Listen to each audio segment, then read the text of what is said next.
Следующая прямая трансляция одноименной оперы завтра в это же время. That was an alien. You know, it's a clever disguise, but you can't fool the ever-vigilant eye of Pronin. I saw right through that ruse. I'm calling the authorities. Yes, hello, Men in Black. I found an alien. He was on my TV. Oh, you want me to handle it? That's fine. I can do that. No problem. A toy rocket, you say? I've got one right here. What are the odds? I use it as a crayon. Ты куда собрался, милый? I'm sorry, sweetie. I've been reinstated. А что там сегодня дают? I've got to do this for the world, honey. But when I'm done, I'll perform cunnilingus. I could bench press this building with one dick tied behind my back. What the fuck does this paper say? It appears to be written in ancient Mayan. I don't understand this. Are you the source of this dreadful music, sir? You should be fucking ashamed of yourself. You call that playing the accordion? You've really got some nerve, pal. You know what? Here, just take this candy. And give me that accordion. Happy Halloween, you filthy animal. Pronin Outsky. Enjoy the jawbreaker. Ну, раз так, спойте чего-нибудь. Что-нибудь из классики. I'm here for the musical audition. Allow me to serenade you with this accordion I stole off a homeless man. Oh boy, this part gets me every time. Oh boy. Alright, brace yourself. I'm about to flex the golden pipes on your ass. Here I go. Whew. Whew, here I am. Oh yeah, there it is. That's a good note. Oh, I'm feeling it now. I'm feeling it now. Put you to bed, baby. Oh yeah. This is some erection juice right here. Oh fuck, fuck. Pick up the accordion. Oh, there we go. Alright. I hope you didn't notice I was lip syncing. Oh yeah, this is the jam. Oh, here it is, the big finish. Come on now. Take it home, Pronin. Take it home! I can do it! Fucking nailed it. Сожалению, вы нам не подходите. Yeah, I did it for my city. Во-первых, на завтра Ленский у нас уже есть. The fuck do you mean you want to shoot me? I've never been so fucking insulted in all of my life. That man doesn't know talent. What a piece of shit. Why are the New York Yankees stealing statues? Go back to the 1900s, dork. Nice titties. Nice violin. Yeah, go sign the Declaration of Independence. Is that a man or a woman? Hey, are you a man or a woman? Get over here. You answer Pronin when Pronin speaks to you. You don't answer my questions, I steal your clothes. I'm a gorgeous ballerina. Oh, you like my ass now, old man?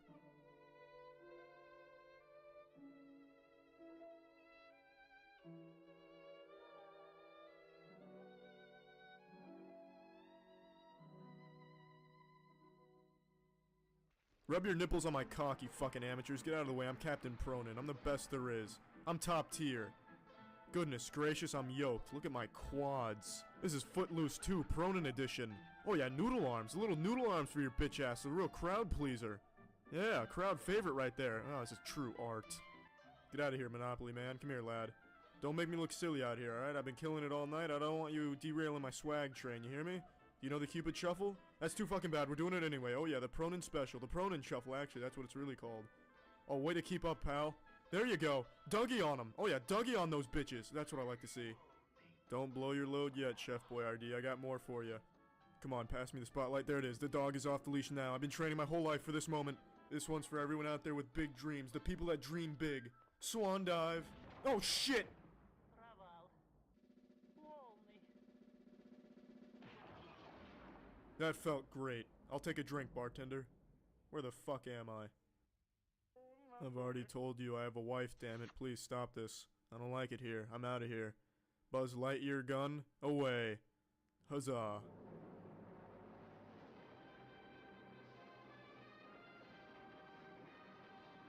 Крупная сумма денег. Oh yeah, really rub his nose in it like a dog. Good work, boys. Сразу признал мент. Но Don't let him ice skate on you like that. Have some pride. Увидимся. Fuck you. I'm Captain Pronin. I'm Captain Pronin.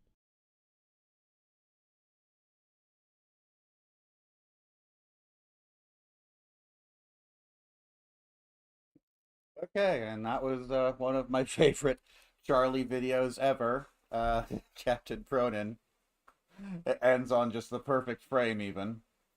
And I guess I finally got some use out of that Captain Pronin drawing I made a while back. Okay, so let's switch over to the Christian documentary. I guess I'll resume watching. That's just something I thought I'd play for anybody who showed up early. Also gave me a chance to turn on my my on-air sign and get everything ready. Make sure the speaker, the mic's on, all that. Anyway, plus it's a really old Charlie video, so really really old. Like I think that's like 5 years. It was before his face reveal, even like 8 years ago. Damn.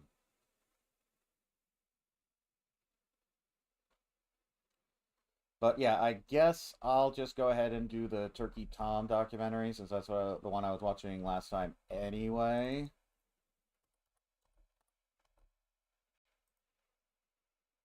I think the only problem with stacking the Jeno Samuel documentary with Turkey Tom is technically the Samuel one isn't finished. And it kinda never will be. Excuse me. Until he's dead. And even then, I don't know.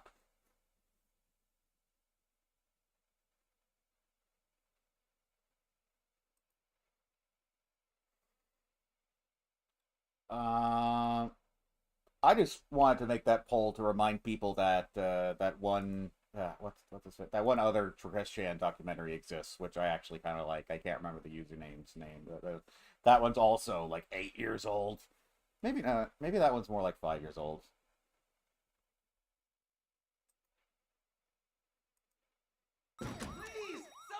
Hang on.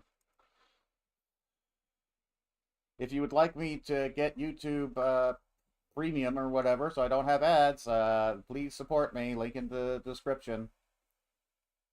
But actually, no, don't give me money for that. Give me money for Skullboy, or support me for Skullboy, whatever. Yeah, it's like I don't like using the word money. It sounds dirty.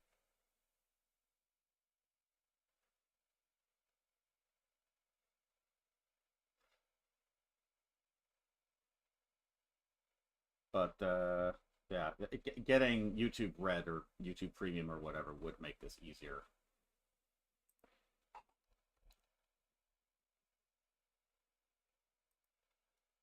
I'm gonna try to figure out like a decent spot to start.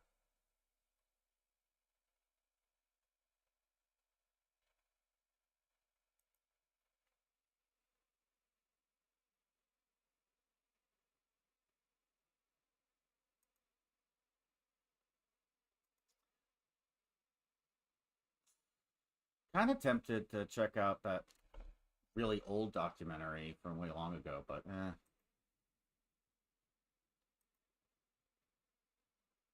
I probably should just finish this Turkey Tom one.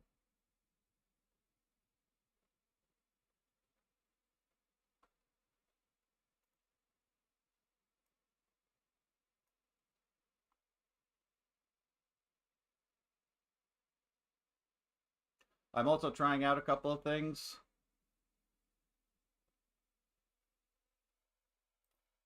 Yeah, see, it changed the settings. So bear with me. I'm trying to do this so I don't have to capture my whole screen.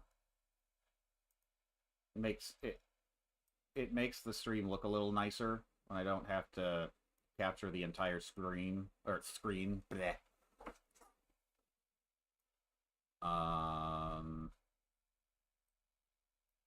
So let's see. Let's go ahead and get rid of this title card.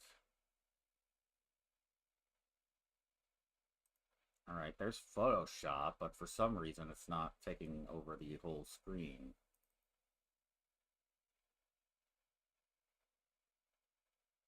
Oh, it's because the taskbar. It's not including the taskbar in the bottom. I see. Interesting. Okay. Well, That's fine. I'll leave it. That's fine. It looks nicer anyway. Looks cleaner without all that taskbar nonsense down there.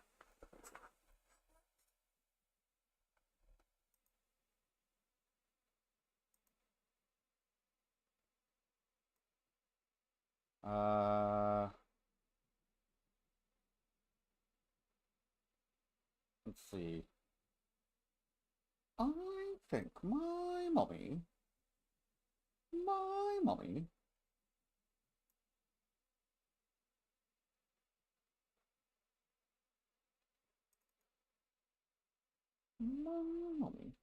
All right, now that's nice.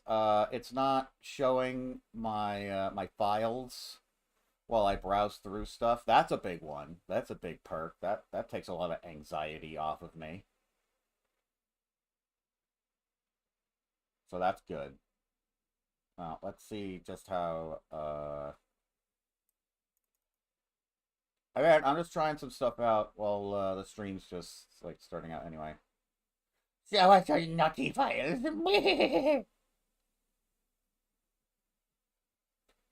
That's a big one. That's a big... Okay, so it doesn't... It's not gonna make me select each individual... by the way, hi, Larry. It's not gonna make me redo the fucking focus on each individual file I open. That's good.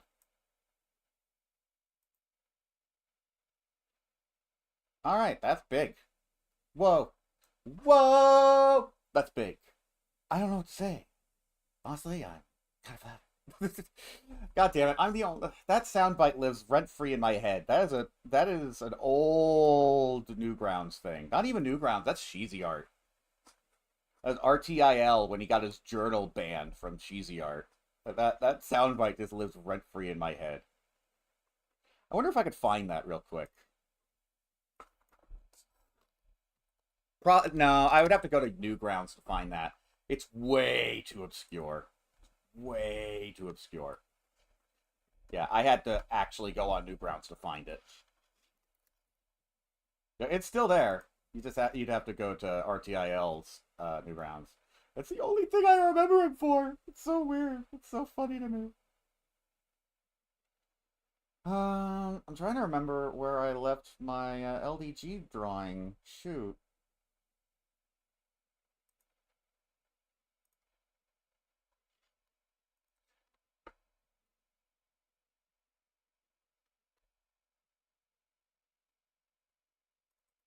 Okay, yeah, there we go. Cool. So yeah, I liked how that was coming out. Okay, good. I got my color references here.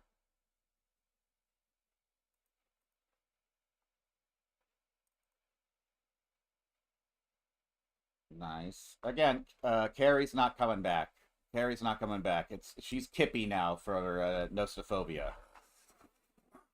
Completely different thing now. Hell, I don't know. Satan Kitty might get a redesign. I still quite like her though. Hmm.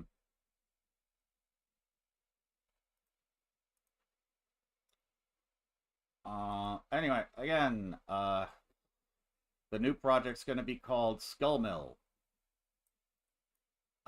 Make it a little bit more broad than just Skullboy, so I don't have to just focus on Skullboy himself. I can focus on, like, I can do something a little bit more broad with the characters and actually make it its own universe as opposed to one character-focused thing, which is kind of boring. So, first things first, though, I need a URL. So if you want to help make Skullmill and Skullboy a thing again, links in the description. Anyway. And that Chris Hansen would have him arrested. When Blue is about to start up another narrative about how Julie died in the wildfire. Now let's move on to the worst e-beggar of all time, Chris Chan. After I'm done e-begging. like many of Chris's other faux girlfriends, Clyde decides that enough is enough and chimes in an attempt to get Chris to understand what had just happened. He says, "Now you're I promise not to spend your support on video games. I can do that much. going crazy, okay? They don't have to do the whole wildfire thing. Shut the hell up. I have Look, plenty of Chris, video there are games. more I things don't to need life than your more. PS3 and whatever. Your whole internet life has been a lie. There are no Sonichu fans. Nobody gives two shits about you. The best thing you could do is go outside for the love I don't of even have a God, decent okay? PC Shut up, game, Blue Spike. He's been fooled so many decent gaming times. PC. What is this, the ninth but- time so far? You know how many people have told you this, that Blue Spike is a boy? I can't believe how many times. And you Uh-oh. still Are we believe. at the Blue There are Spike very few part? moments in Christery as grueling as this one. Thankfully, it seems Clyde's message got back to Chris, even if just a little bit. After being ill for okay. a little while, I'm and hoping asking that for we're his fans past to that part. attack That Blue part's Spike, kind of Chris too takes up much. contact with another girl named Not that I Emily. can't watch it, but it's just like it's a little too much even for just Followed her streaming. for a date with Emily at the mall. Sure, she was also a troll who orchestrated the whole thing and planned ahead to wear a wire during the date to record it, but at least this time it would be in real life. The Uh-oh. video of Ah, this incident shoot. is I thought scant, something and fell Emily's off. face is obscured. However, we have the audio of the entire thing. From it, we learn that the whole thing lasted for a little over an hour, and that though the date was Chris's, it got completely hijacked by Bob, who began talking to Emily way more than Chris did. The date ends Huh. when a man dressed up in a pickle costume arrives at their table and invites Emily to go to the Watchmen movie, which greatly disturbs and upsets Chris, while Bob is mostly just confused about the situation. After the date, Now he we're calls gonna her have to up, but test not that a before little he bit. receives hookers at his door. Ordered Okay. by Clyde Cash. So far, Then my he new went in the setup's car, working took out great. himself, giving a tour of his house, as well as a video of him singing a Oh song no, burning not that fires blue with monster. full Yeah, force. yeah, Chris no also shit. mentions Yeah, it's Ben just, and I mean, I know that guy Bob was just a bothering kid her. and all, At the but end of the Julie arc, Chris Mm, discovers another potential sweetheart by the name of Ivy. He also pledges it's like to that use serial her for killer her, thing. though, It's just a like, week you just, later, like, he you did, returns, announcing his new you just took it website. too Shortly far. after this, he makes another video That's comparing too Ivy much, to Cher. man. Another video, this time of him kissing Kimmy to stall with an image of Ivy taped to her face. The first half of April is more or less calm, with Chris uploading a few funny Just, videos, such as this one where he pretends to be some reinstalling kind of the Irish Easter bunny. driver.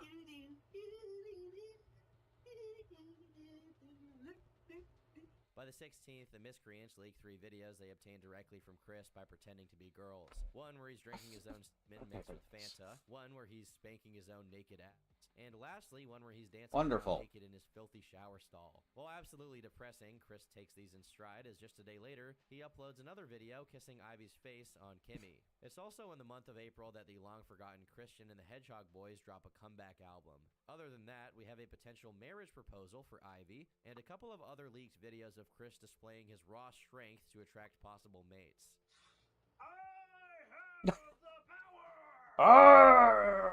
You're Lifting a very heavy office chair. Note, the chair weighs a grand number of pounds. Ta-da! Now we will be seeing the strong man.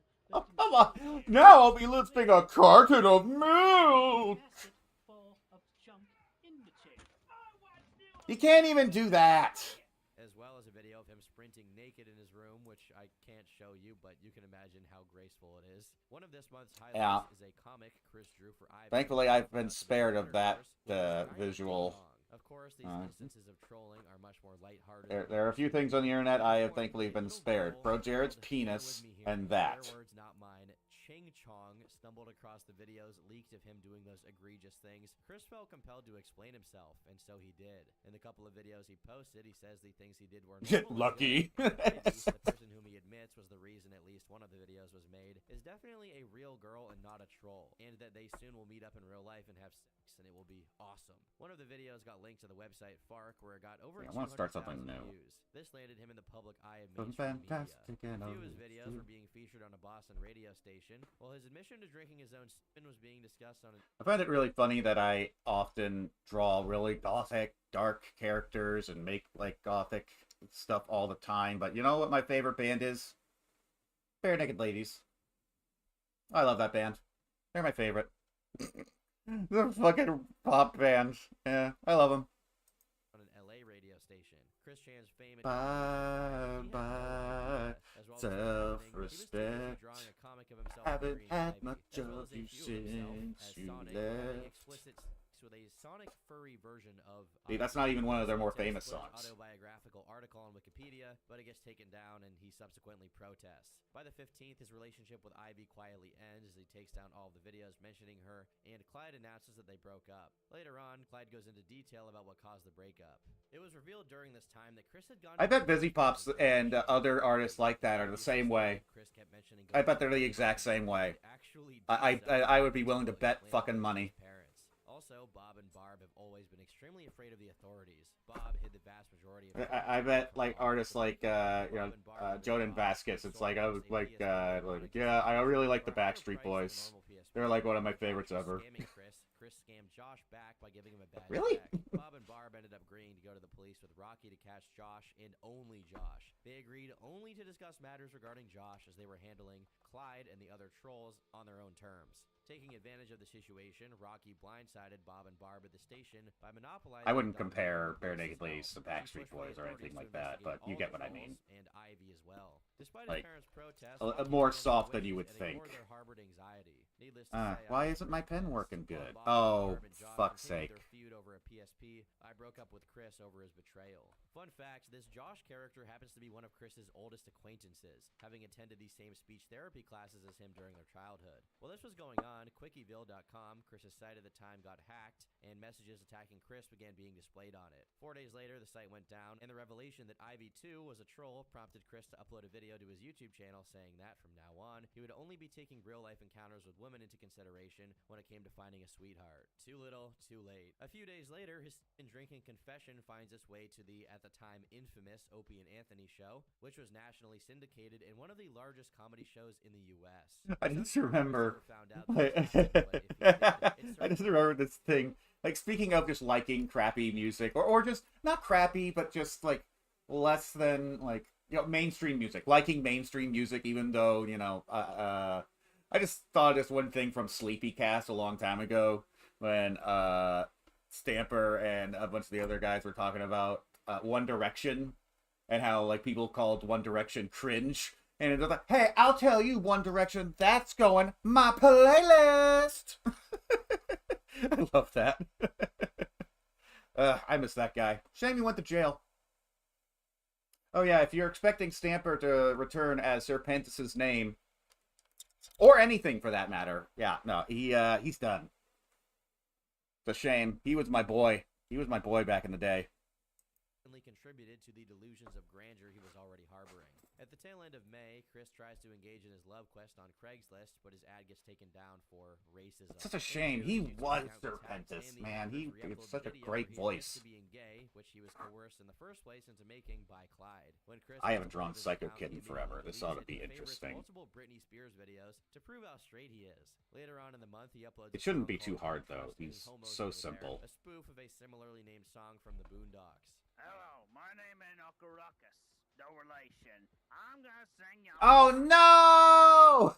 It's called Don't Trust Any Homos Over There. Okay, that could have been worse. That could have been worse. Don't trust any homos. That actually could have been a lot worse. At least he didn't say the F slur. I mean, it would have been way, way worse if he actually sung the song, of course, but, you know what I mean. He said homo. He didn't say, you know, Racism in for good measure. or. He appears not to know how to upload a video not recorded from his camera and is manually holding up a sign that says this video is audio only. Besides this, the month is pretty scarce of any salacious occurrences other than Chris drinking his first ever alcoholic beverage, and a pretty strong one. Why didn't he just put up a Meanwhile, thumbnail or one of, something? if not the best Chris troll Why do you have to put up an video audio-only thing? CJ You're an idiot, Sanchez man. CWC, better known as Liquid Chris. Despite sharing essentially no similarity with I'm Chris pretty sure Van's YouTube last still had name, thumbnails Chris back decided then. to make the account to claim that he was the real CWC. In early July, he uploaded a video formally denouncing the original Chris Chan, whom we'll be calling Solid Yeah! and Liquid are being discussed simultaneously. Initially, Solid Liquid Chris Chris, what of up? laziness or because Rocky, his advisor from church, helped him avoid needless conflicts online. At this time, Larry Bundy Jr., or Guru Larry as his channel is called, conducted an interview Guru with Larry! Another absolute Chad. online. Top In this 5 interview, things Chris was I've decidedly put on me bum. cooperative and and not his usual energetic self, though it's unknown if this was accidental or done intentionally by Chris to appear as more of an unfazed diva who's used to being interviewed. Rocky's efforts, however effective they may have been at other moments, came up short on the 17th of July, when Chris uploaded multiple videos attacking random trolls, calling them the R word, which Chris previously denounced prior to this, and also telling them to keep themselves safe. The thing is, the people that Chris was targeting in these messages had already closed their accounts by the time the videos went up, so this was completely gratuitous. Because of the not exactly terms of service friendly rhetoric Chris was espousing, his channel was shortly terminated thereafter. A day later, he makes a new channel called IBA Chandler, and he makes a post titled A Near Public Should have been Apology, nicer. where he tries to get forgiveness for his past actions of attacking those users. The real motivation for doing this was because his PSN kept being hacked, and he was trying to appear contrite to get it back. However, the trolls noticed that Chris wasn't wearing a Sonic shoe. Does this guy ever do anything just for selfless reasons? Like, ever? Can we get one? Picture of Chris with the lady surfaces on the V board of 4chan. Though little is known. Maybe when his dog died? This image. Along with this shift in demeanor, the Chris Chan class. But even then, he turned it around and made her an OC in his comic, which was also really kind of, not the worst, but oh yay! When he tried to pretend he wasn't, when he tried to pretend he was a troll. Every Friday night. In it, Chris displays some. He could have gotten away with this. He could have gotten away with this. Why did he put on the voice? All along. Though it's evident he's just pretending, Chris tries his hardest to sound like a normal guy in his 20s, with a regular voice instead of his usual high-pitched register, and no Sonichu medallion on. Even if he could have gotten away with this, man. If he just practiced a little, tried a little harder. Have you actually tried? For a myriad of reasons, many people see this video as the canon ending to Chris's story. Little did he know that this little ruse of his was playing right into Liquid Chris's campaign. A couple of days after Rollin' and Trollin', Chris uploaded another video dispelling it because a troll Rollin' and Trollin' ability checks due to his claims to have a job in his LARP as a normal man. Chris supposedly sold some Sonichu merchandise at the convention. Solid Chris decides enough is enough and makes a video addressing his counterpart. In it, he derides the fact that Sonichu merch being sold at the convention was made out of paper, when he, the true and honest Chris Chan, only ever makes true and honest Chris. Yeah, those are things I think of when I think of Chris. True and honest, man. Battle to reclaim his PSN account from hackers raged on. Get out of here, honest Abe. Into making humiliating videos. One of these videos, which leaked to the V-board, contains Chris humping his PS3 while declaring Sony and PlayStation the winners of the console wars against Xbox and Microsoft. Approaching the end of July, Solid Chris posted a video of himself playing More Than a Feeling in Guitar Hero, which then prompted Liquid Chris to reply with footage of himself playing the same song, but on an acoustic guitar. People were taking Liquid Chris's side en masse to rile up Solid Chris, even making version versus Chad type meme images mocking the real Chris and acting like Liquid Chris was the original one and the creator of Sonichu. This culminated in Solid Chris shaving his goatee before that was even a thing. Interesting. It took weeks to perfect that goatee, but it will grow back because for whatever reason that would prove that he is the. I wonder where Liquid Chris is today. This isn't ever really explained, and of course it did nothing to sway the people. Because, you know, of course he didn't do this shtick forever. He actually had a life. Challenged Liquid to a battle on SingStar, which if you don't know is a competitive karaoke game for PlayStation. Which makes him ultimately even more of a winner. In his entry for the third round, Liquid Chris took advantage of the fact that Solid's online handle was IBA Chandler and decided to allege that his real name was Ian Brandon Anderson.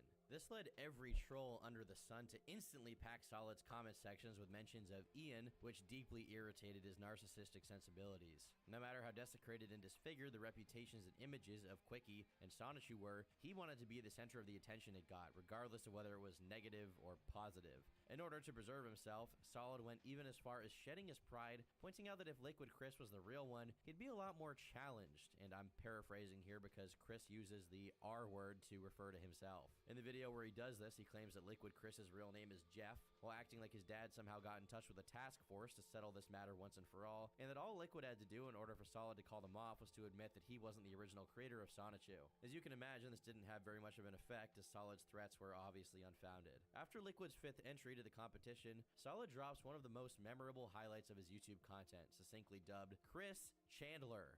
And another thing, my name is not Ian Brandon something! I am Christian Weston Chandler! So get it Weston. Damn fucking skull! I call me the real name that God has been given to me, and the bear at Regency Square. Are you sure it was God or the animatronic bear? You damn mocking bastard! Apparently, he was deeply irritated that Liquid hadn't done the entire song but opted to just do a portion of it and then do commentary. Whenever he isn't comically raging about being called Ian Brandon Anderson, he's once again threatening Liquid with some type of unspecified legal action. Though it's a virtual certainty, Solid never actually went through the hassle of registering Sonichu as his intellectual property, so it's not a very credible threat, is it? He also reiterates that the medallion is made of Crayola model magic and not paper, which only signify how much importance he attributes to the exact composition of the Sonichu artifacts. Like it must be made of just the right combination of materials or else it cannot be consecrated as truly Sonichu. A few days later, Solid Chris posts yet another video saying all of the same things, but this time without the rages, probably due to some counseling from Rocky, who informed him that screaming and throwing tantrums like a 10-year-old doesn't do him any favors with the trolls.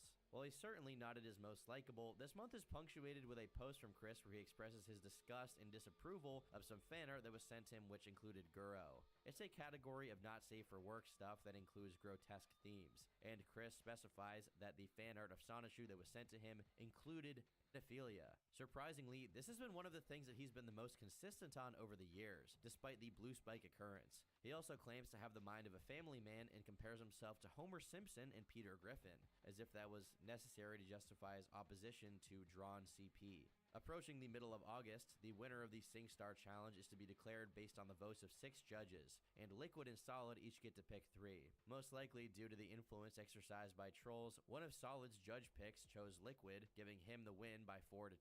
Liquid uploads a video celebrating his win, and at this point, he's become extremely good at impersonating the real Chris's mannerisms and way of speaking. After a few days of silence, Chris decides to manifest himself, only to claim that the contest was never to decide who was the real Chris, but just for fun, obviously because he lost. Behind the scenes, Chris was furious at the gal pal, Katie Bay, who voted for Liquid, emailing her saying, "You know yourself after the extensive online history that I am the real deal, so why did you final vote for that brown imposter? I am on an emotional Whoa. right now, and I apologize for raising my voice like Why- that. I implore why'd you say please brown? change your vote. I had just dedicated 2 White Stripe songs for you during a recent KCWC Light Everything lunch hour. Sigh.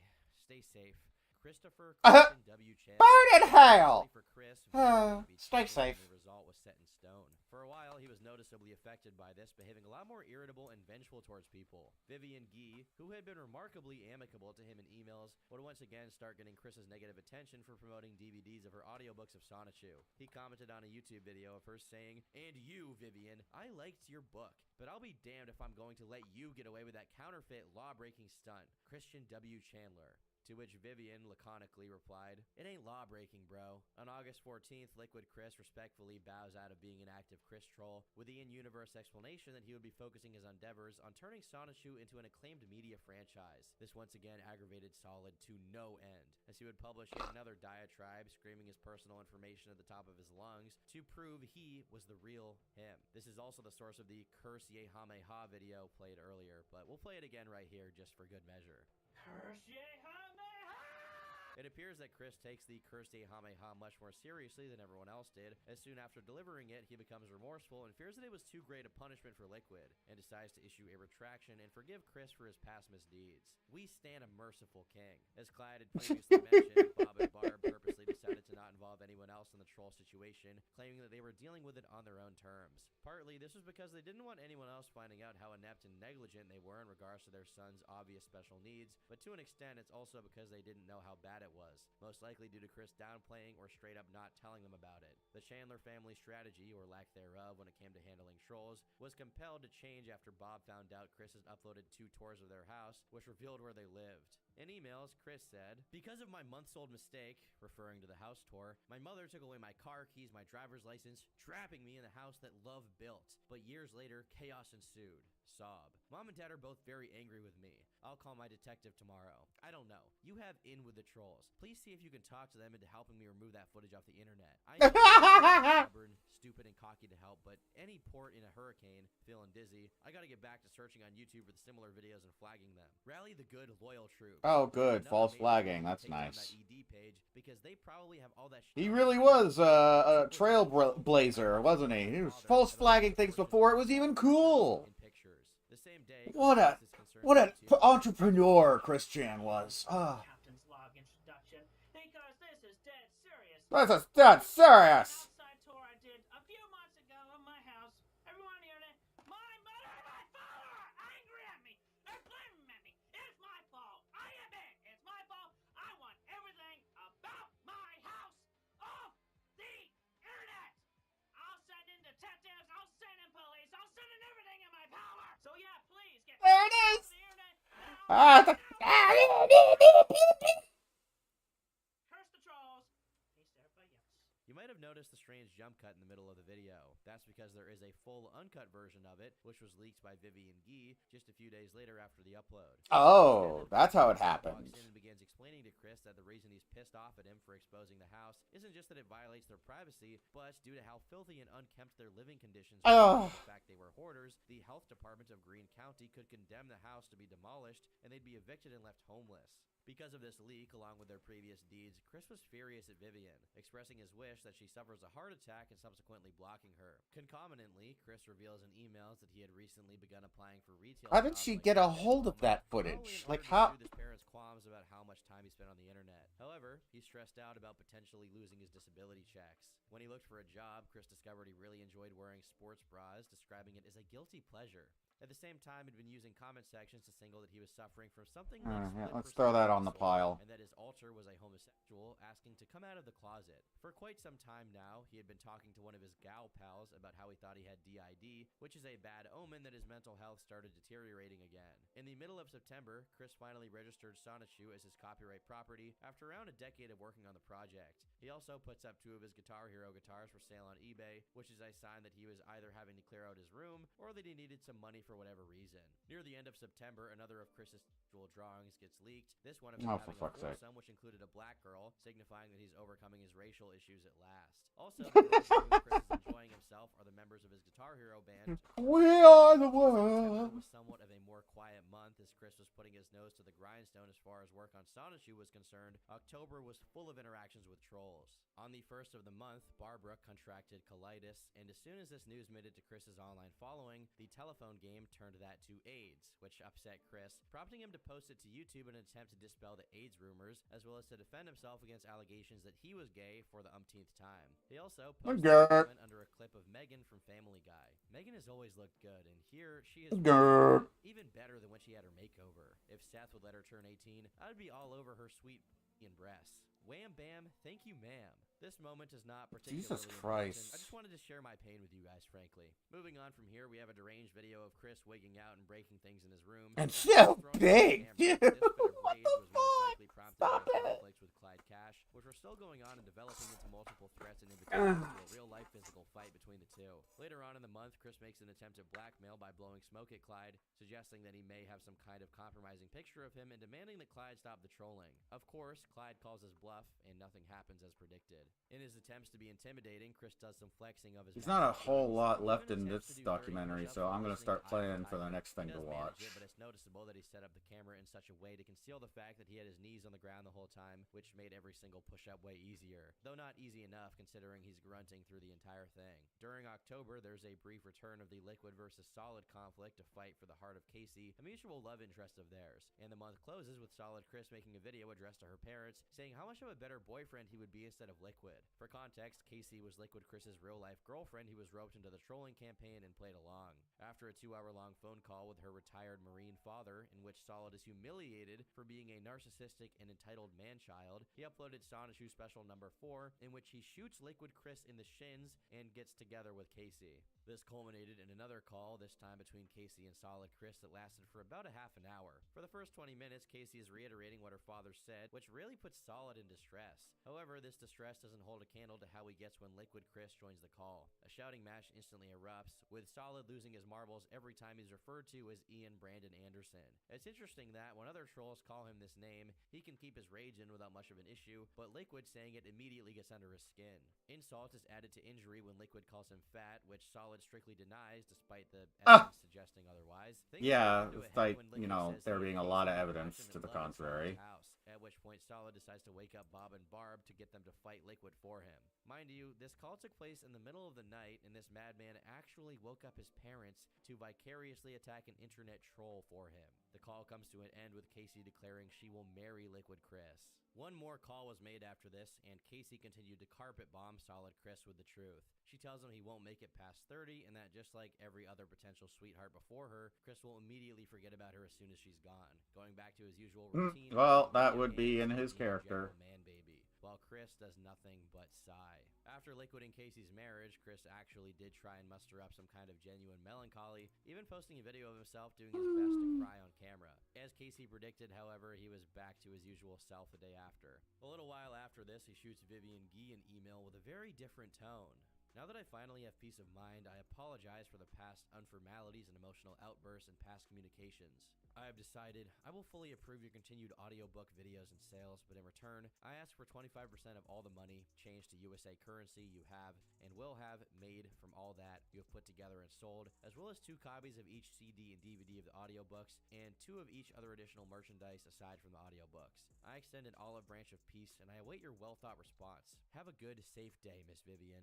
Initially, Vivian is doubtful that this all-business act that Chris was putting on had anything behind it. In order to have him prove himself, she sent him an email detailing the kind of things he'd have to do if he ever wanted to make Sonichu anything besides these schizophrenic doodles on his website. She began pressing him on emails, asking him how he spent his time, telling him to get new pages of Sonichu done every day, suggesting new ways to market and promote it. It's actually impressive that someone actually put time and effort into trying to make Sonichu into a thing, because despite Chris's psychotic obsession with inserting it into every facet of his life and clinging to it as his magnum opus, he was more than comfortable to let it just fester in obscurity. For the rest of '09, Chris was cooperative with Vivian's efforts to whip him into something resembling an actually productive artist, even if he frequently failed. Another thing Vivian pushed him to do is start taking and responding to fan mail, even if most of the mail won't be coming from actual fans. Surprisingly, based on the mail from the first edition of the mailbag, most of the interactions were pretty positive towards Chris, even if occasionally trollish and ironic. Until the end of 2009, he would do around 30 mailbag entries, and this proved successful at keeping his following engaged and interacting with the content. While things began running a bit more smoothly on the Sonichu end of the CWC operation, his YouTube was as erratic as ever. Upon Vivian's request, he posted himself doing parkour to promote Sonichu, except he calls it parquet and just does some light jogging. Also, due to some interactions from the mailbag, Chris also begins to attack the idea that Asperger's syndrome is in any way related to autism, and to this day it's not clear why he takes offense to that concept, as if people who suffer from Asperger's are somehow trying to attract attention away from autistic people. Autism Stolen Valor. He takes this seriously enough to write an entire article about it. Good day. I, Christian Weston Chandler, of sound mind and body, type the following from honest personal opinions, and I apologize for all offensive remarks I'll be making in the statement. Asperger's is nothing at all like autism. Oh, that's a good sign. I've stated this fact over and over in my replies to Like, you messages. already know It's only that otherwise. was like a I feel huge pretty I'm not tired of racist, hearing the but false rumor that the two are anything to full similar. Firstly, I can verify that I was diagnosed with autism with papers in my parents' filing cabinets, and I quote, Mr. Chandler is a 22-year-old man with a history of developmental delays in autism. Despite these limitations, he seems to have been quite successful in maximizing his academic abilities. Despite his significant delays in language, he has over the years developed relatively effective communication skills. And with that, I have not only helped cultivate the first generation of autistic people, but I have gone beyond the Autistic Dreams Academy, communicatively and socially. Still, I have trouble maintaining eye contact. My mentality is sometimes slow yet quick at other times. The people who first evaluated me ever even stated that I would never even make it to high school, much less even write his name. Take that and smoke it, oldest doctors. And those with Asperger's dare to try and take the shine and limelight away from us autistic people, not What? only with their social flaws and such possibly similar traits to autism, but to shun us autistics by being better communicatively and mentally than us. I have received a message from one who dared to call me normal in comparison to him. If anything, The Asperger people are and have been normal. They think they can one-up or even match autism with the lack of social capability and their clumsiness and such. What is this? Characteristics can be faked This is by the them weirdest who are prejudice I've strong, ever heard of. true autistic people. Even their title is flawed. Asperger's. It can be misconstrued into a most terrible cut of meat from any animal. Even something that can be picked nasally. I have fought long and hard to make a stand for the autistic people. I guess I will most I'll certainly just switch not over to the replace normal Foster's documentary true original after title of autistic after for this. any of I'm gonna us. cancel Victory the other over stream. autism belongs only to us true autistic people. You would never expect a mentally disabled guy to find a way to be ableist, I guess, but Chris Chan has no limits. To add to his war against Asperger's, he creates an extra mailbag called Autism Mailbag, dedicated solely to blowing up on anyone that tries to inform him on what Asperger's actually is. On the 9th, Chris makes a video complaining about how trolls bought up all the ad space on Wikipedia, a site created to document all of his adventures, only to use them to display gay ads. This complaint only served to make the problem worse, as the gay ads that were on the website were removed, only to be replaced by more gay ads, along with images of pickles to terrorize Chris even further. Besides this, the video also has him asking for €1,000 from his European fans, and then pitching a Sonichu-themed episode of Family Guy to Seth MacFarlane, who some troll said was considering making an episode with CWC in it. His pitch consisted of an elaborate crossover that concluded in CWC dating Meg, and he was confident enough that Seth would watch the video that he left his phone number in the description, which obviously was exclusively used by trolls who wanted to harass him, and never used by Seth MacFarlane to get this deal of a lifetime together. In the midpoint of the month, Chris decided that the Hedgehog Boys music wasn't enough for him, and he tried out being a solo rapper. His first song, called iPods Down and Listen Up, has him describing iPods down and listen up from the perspective of an animal. Not kidding, here are the lyrics. I tell you what, ladies, I have a game. Let's play Jungle Fever. I'm the manly tiger, you're the sleek, sexy panther. I pounce on you, you run away. I haven't missed, but I chase anyway. And we chase for a while, and then you wear out, and you take it like a gal. And then we pump until we'll have your little tiger panther cubs. To top it all off, he finishes the song by shouting out Viagra. A few days later, he posted another rap, this time in full Juggalo garb. But no. The cover of an already existent song. The year closes with Chris Well, expressing his discontent. that's managing the That's quality of unfortunate. the Oh no, I watched this and whole it was like fucking thing. That's the unfortunate. Saccharin Sonichu worship. The year of 2010 begins with the ads once again being replaced, this time with comics of Asperchu, a troll campaign designed to do to Sonichu what Chris did to Sonic and Pokemon. Copyright abuse and plagiarism. The tweaks made to the character in order to keep it original were also selected to maximize the amount of anger in Chris. The name of the character, Asperchu, is because he suffers from Asperger's. So if Chris were to accuse it of being derivative of the CWC Extended Universe, he would also be guilty of likening Asperger's to autism, which he would hate. With the success that Liquid had in infuriating Chris by imitating him, a combination of copying Chris with Asperger's was sure to be effective. The ads on the website even had depictions of Asperchu and Sonichu with some degree of homosexuality suggested, which ensured the CWC stamp of approval. Meanwhile, Chris quietly established contact with another girl, and though he tried to keep it private so the trolls wouldn't get to it, he couldn't help himself and began name-dropping her in his videos. In a lot of ways, this girl was Megan's successor, though her communications with Chris were a lot less cogent and lasted less as well. While Chris kept pushing for them to date and being a general weirdo, she kept herself at a safe distance. On the YouTube end of things, having a new good-intentioned gal pal did nothing to calm his anger, as after a wiki is created for Asperchu to further liken it to Sonichu, Chris threatens to kill them with psychic powers. What? His visible trolling stunts tried to be as How does he entertaining as invent possible. new ways of being crazy every 5 minutes? Behind it was not particularly malevolent. Calls between Chris and the creator of Asperchu, who went by the alias of Alec Benson Leary, showed that Alec was Jeez. trying to do the same thing Vivian was doing, make Chris productive and care more about working on Sonichu and not letting it rot away. On the 2nd of March, Chris took to his Twitter to say this: "My father went to the hospital last night at 3 a.m. with a case of congested heart failure. He will be back out in a couple of days, but I have had a long, stressful day. I only got 4 hours of sleep. I will resume daily updates after this week. Redrawing on the last few pages of book 10 are in the works, so Alec, his crew, and I can be on peaceful terms, and that we can all move on with better stories that are more canon to all things Sonichu and Rosachu. Currently, daily updates will mostly consist of mailbag answerings, bio page creations, captain's log updates, etc. I appreciate your loyalty and patience. And also, thank yous go out to all who have sent me positive emails and US mail letters, cards, and presents with opposite feelings towards the few who sent me offensive, graphically inappropriate fan art." In the updates that followed this announcement up, Chris said that Bob had made it through safely and was no longer in danger. However, if this event didn't have enough of an impact on Chris, what happened soon after definitely did. Because of an oversight while making his Little Big Planet level, Chris accidentally left in the full name of the girl who he had been interacting with, and the trolls picked up on it and immediately contacted her with all the defamatory information on Chris that the CWCpedia could offer. Her response was to tell him to get all of her information off of his things, and that if someone were to go after her and bother her, it'd be his fault. His reaction was this. God damn, another story when you try to hurt my friends and get them involved like you've been doing.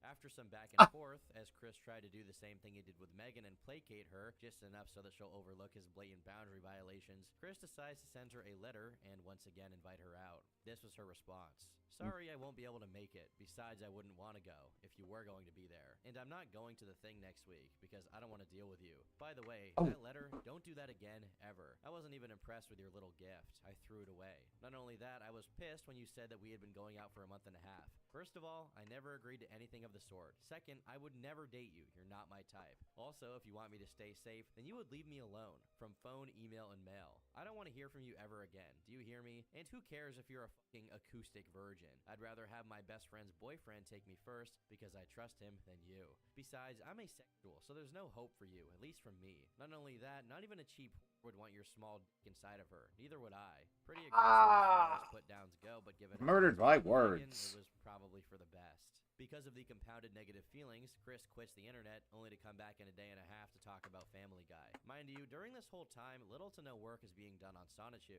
which drives Vivian, who up until this point was trying her best to be supportive and helpful, into giving up on Chris and Sonichu. On emails, she says, obviously you don't give a shit anymore, so there's no point in managing something you don't care about. You had weeks to update with anything. You're just playing video games and pretending you're actually putting effort into something. You've shown zero intention of actually updating. A week ago, you said you might update, but then you do nothing. You told me like 2 days ago you would, and you still haven't done anything. How hard is it to do anything? You probably spend like 5 hours a day just watching TV and playing video games instead of actually doing anything productive. I'm still offering to take Sonichu off your hands. After this, their communication slowly died down and eventually stopped altogether. Through the month of June, Chris's drinking once again perked up as he began attending Fridays after 5, a kind of block party festival that takes place in Charlottesville. He's actually been cited multiple times attending it, sometimes dancing, sometimes just posing menacingly in his sports bra with the writings "Want Woman" emblazoned over it, and last but not least, mysteriously walking around with a hula hoop under his arm. An account of a sighting reads, he was wearing a bright orange sleeveless shirt with what looked like a beer logo on the back and holding a Budweiser aluminum bottle, a little minifan made to look like an iPod,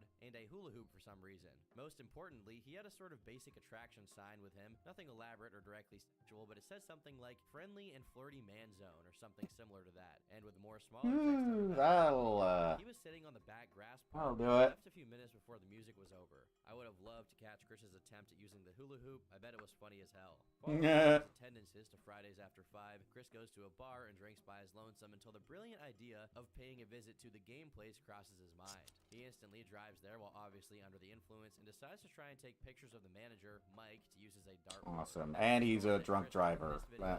Let's add that to the list. Michael, the police, and an unnamed woman, he was taking pictures not of Mike, but of his daughter.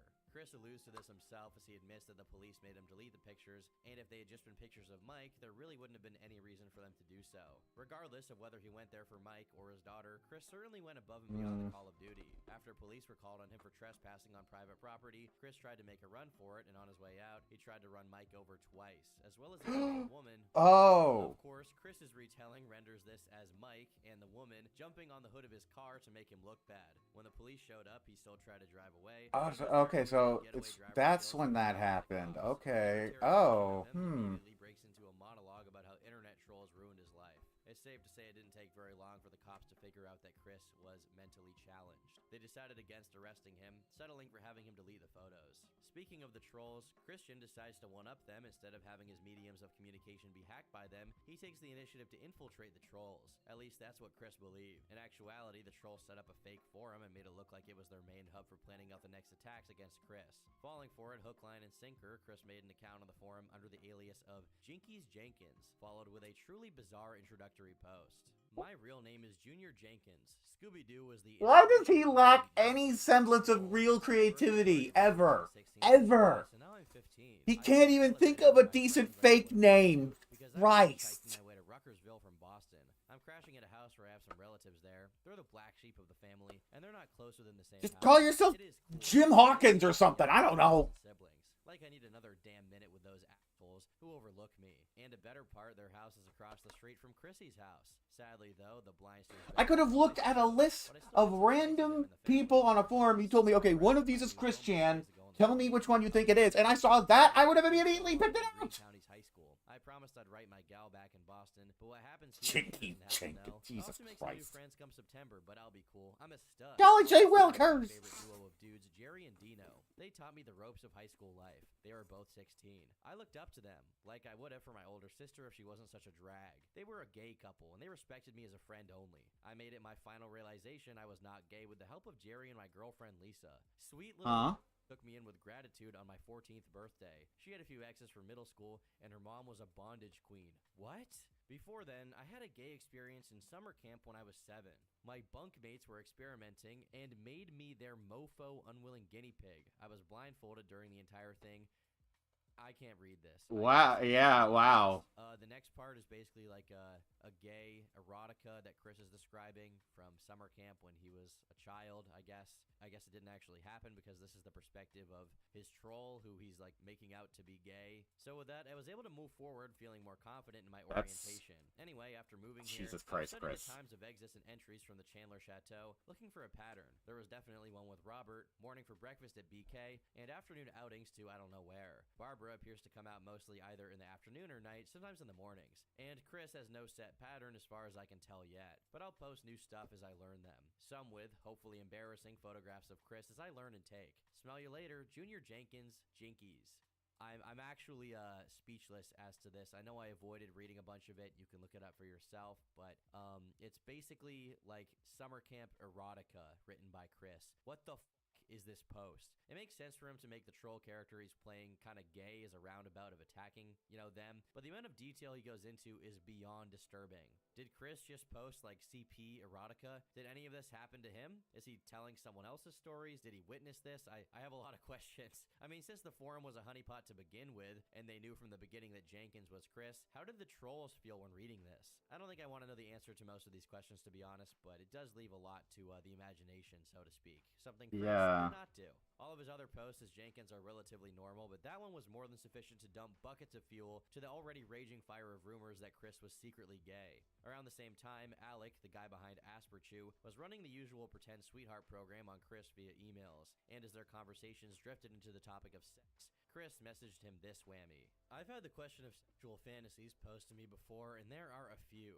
One is having sex in a swimming pool to emulate a dream I had of being lost in a water-filled labyrinth where I was intercepted by a woman and we made out. Oh, you're one of those.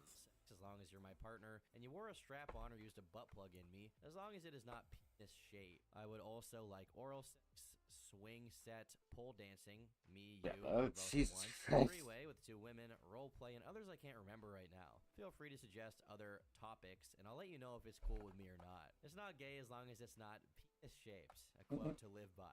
Also, though it doesn't behoove me to body shame him, the only way Chris pole dances is if the pole is roughly the diameter of a fire hydrant. Another email also admits that he'd applied to an escort service, passed out cards, and even put an ad up on escorts.com under the name of Carlos Chanter, but never managed to score one single client. He's not managing to get with girls for free. Why does he think he'd succeed at getting paid for it? According to Chris, his attempt to become an escort wasn't necessarily related to his new forlorn and destitute love quest, but because he's in debt. In more emails, he explains that he has just one credit card and that he owes $720 on it, though he's only paid $50 on it monthly, which means that the interest rate would prevent him from ever being debt-free. Despite Jackie pleading with him to be more frugal, he's unwilling to cancel his Netflix subscription or sell any of his 400 video games. Actually, I have to correct myself here. After repeatedly telling him to sell his video games to pay off his debt, Chris did get rid of them, and by that I mean he exchanged them for store credit at GameStop so he could buy even more games.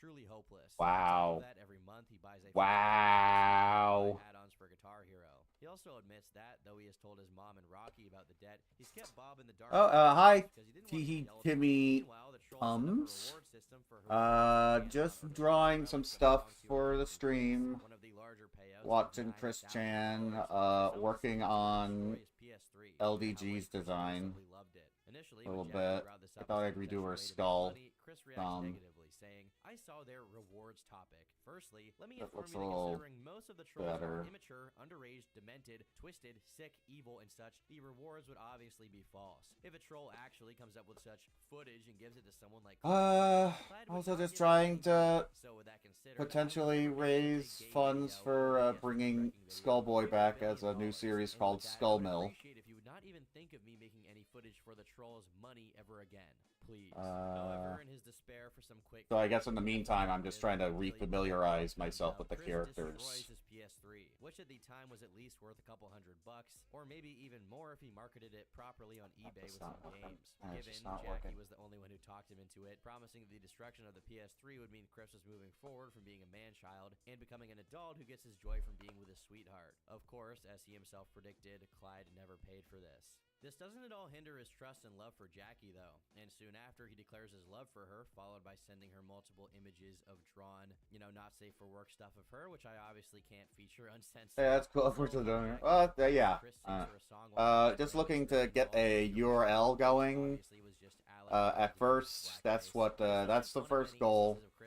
Like, actually skullmill.net or something like that. And the infamous video of him turning into Sonic with a defective ear. Something I can actually advertise.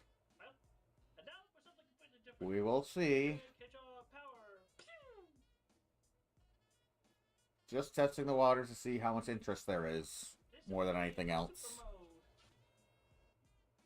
If I actually had the superpowers. And if streaming goes well, I can get to 1,000 subscribers, and I could actually make some kind of income through YouTube, which would be nice, and that could fund something. I had sex with my girlfriend, and it backfired on me. And unlike Chris Chan, I would actually do something with it. And now it's been in me for like 9 months. as well as an attempt at doing a single pull-up, which he fails. Finally, Alex I have is never over to actually the made video money off of Jackie's Skullboy, side, ever. and Ever, after ever, ever. months of half trolling him, So, genuinely help him, trying to cracks see and about suggests a actually friends with benefits trying to arrangement and replies with a get barrage of some sort of words, the most crowdfunding scathing going. words he could think of. There are some girls who are perfectly willing to have a casual sex-based relationship with no strings I don't attached. really know where to However, these start. girls always possess the same qualities.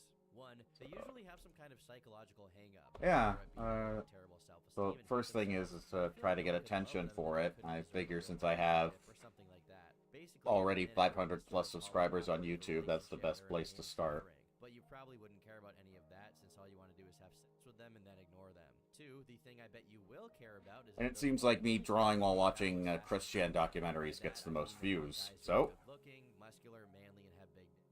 You do not fit any of those criteria, Chris. You are significantly overweight and flabby, you have virtually no muscle, your skin is pasty, and your forehead is covered in acne scarring that is the most readily visible thing about you even in low light, low resolution video. dang, that's brutal. Skin looks stringy and greasy all the time because you don't take care of it. Your body isn't getting the nutrients it needs to maintain it, and you probably don't wash it all that much.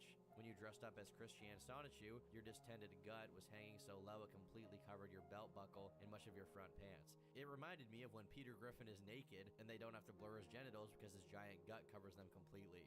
All of those are things that you could take care of if you actually tried, but you just stuff yourself with fast food, soft drinks, and Hungry Man dinners all day and night. That's- and make no effort to that's so exercise or brutal. keep in shape, which is why you can't do a single pull-up and your body is falling apart before you even turn 30. Also, your penis is rather small and bent at an awkward angle. Girls who want a friends with benefits arrangement just want the biggest, straightest dick they can find. And trust me, they don't have trouble finding them. For every one of a guy like you, there are 5 or 10 guys who actually take care of themselves physically that these girls can choose from instead. Oh, the other thing is that these girls will often forgive a less than attractive physique if the guy in question has a lot of money to spend on them, but having never tried to pursue an actual career or earn money with your comics, which you have claimed many times you always wanted to do, means you have no money either. In all our time communicating with each other, you show that you're incredibly petty and vindictive. You show that you care nothing for other people's property or livelihood, as evidenced by the ridiculous grudge you still possess against Michael Snyder. You went into the store he was in charge of running, you hogged his TV to play your games, even though he never owed you that, and then when he tried to assert his dominance over the business he runs, you scrawled vile graffiti slandering him in his own store, and you refused I try not to be let the too hard on ruthless those. and you As a voted fellow, for still as somebody who's actually autistic myself, I don't know. And plus, you know, he spent that dollar. You know what I mean? He's more than spent that dollar. He doesn't get away with that one anymore, especially after recent events. Because they don't like your autism. You are a hypocrite of immense proportions, always holding other people to standards of behavior. Oh, and also, like I'm actually diagnosed. You know, I didn't self-diagnose myself or anything like that. I got paperwork and everything. Even though you sit at home playing your PlayStation 3 all day long. High functioning, of course, obviously, but I went to classes and stuff. Cheat, steal, want premarital sex, threaten bodily harm on others, and a whole host of other activities that God doesn't like. And whenever you are cornered and can't explain away your rampant egotism and hypocrisy, you'll just claim that the trolls are responsible for all your problems, great and small, and act as though your bad internet experience excuses you from having to take responsibility for anything. And what's more, you expect others to do everything for you and offer nothing in return. Whenever either of us offer you an idea of how to deal with some problem of yours, you come up with some rationalization why you are too lazy. Now, this is stuff that you do have, struggle with autism, but you gotta also remember he's a really, really mean, awful, nasty person. Repeatedly refuse to do something I asked you to do many times, yet you still expect me to be some perfect girlfriend who makes you happy all the time. You place your prized video Some of the games best, above sweetest, all most other generous, videos. You drop the majority awesome of what people you on do this happily planet on I have video met games, are and then why do you think autistic, you don't but have also the some of the ability to worst, accomplish so... actual goals? You complain about other people being addicted. You make excuses that once we're together, then you will improve yourself, suggesting that you expect me to be a babysitter and give your life direction because you're too lazy to give it direction yourself. If you had been a good person, things might have turned out different between us, but you proved your inside was even uglier than I was a the mentor, outside. actually, The for most succinct way to put people with why you are autism not after growing I, with the girl is after you I take it passed seriously my as well, classes, and like, even though since you're I was essentially high sitting in your room functioning, playing video games all day, they gave me like a mentoring job for other students with autism. Excuse me.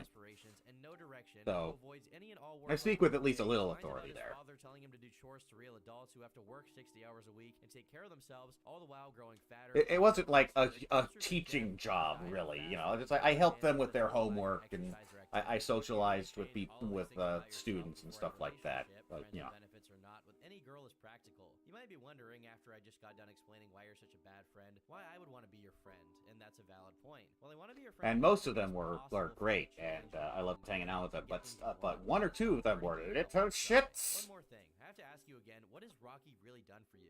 Has Rocky helped you get a girlfriend and or partner? No, you're still alone and a virgin. Has she helped you get healthy or develop a means of interacting with adults? No, you still live like a slob and play with toys all day. You are severely depressed because you don't have a social life. Anyway. She hasn't helped you with all of that. All she tells you is that nothing is your fault and that your problems will be solved. And at the end of the day, I don't know the guy. When the trolls are all punished, you'll still be a lonely, depressed version with no real social He's just life, funny. no job, no hobbies, and nothing significant in his life. Why don't you ask Rocky to help you with your actual personal problems instead of just blaming the trolls for everything? And he's extremely exploitable for views. You need to change about yourself. Doesn't Rocky? Or does she just tell you that it's okay to sit on your ass playing video games and doing nothing with your life?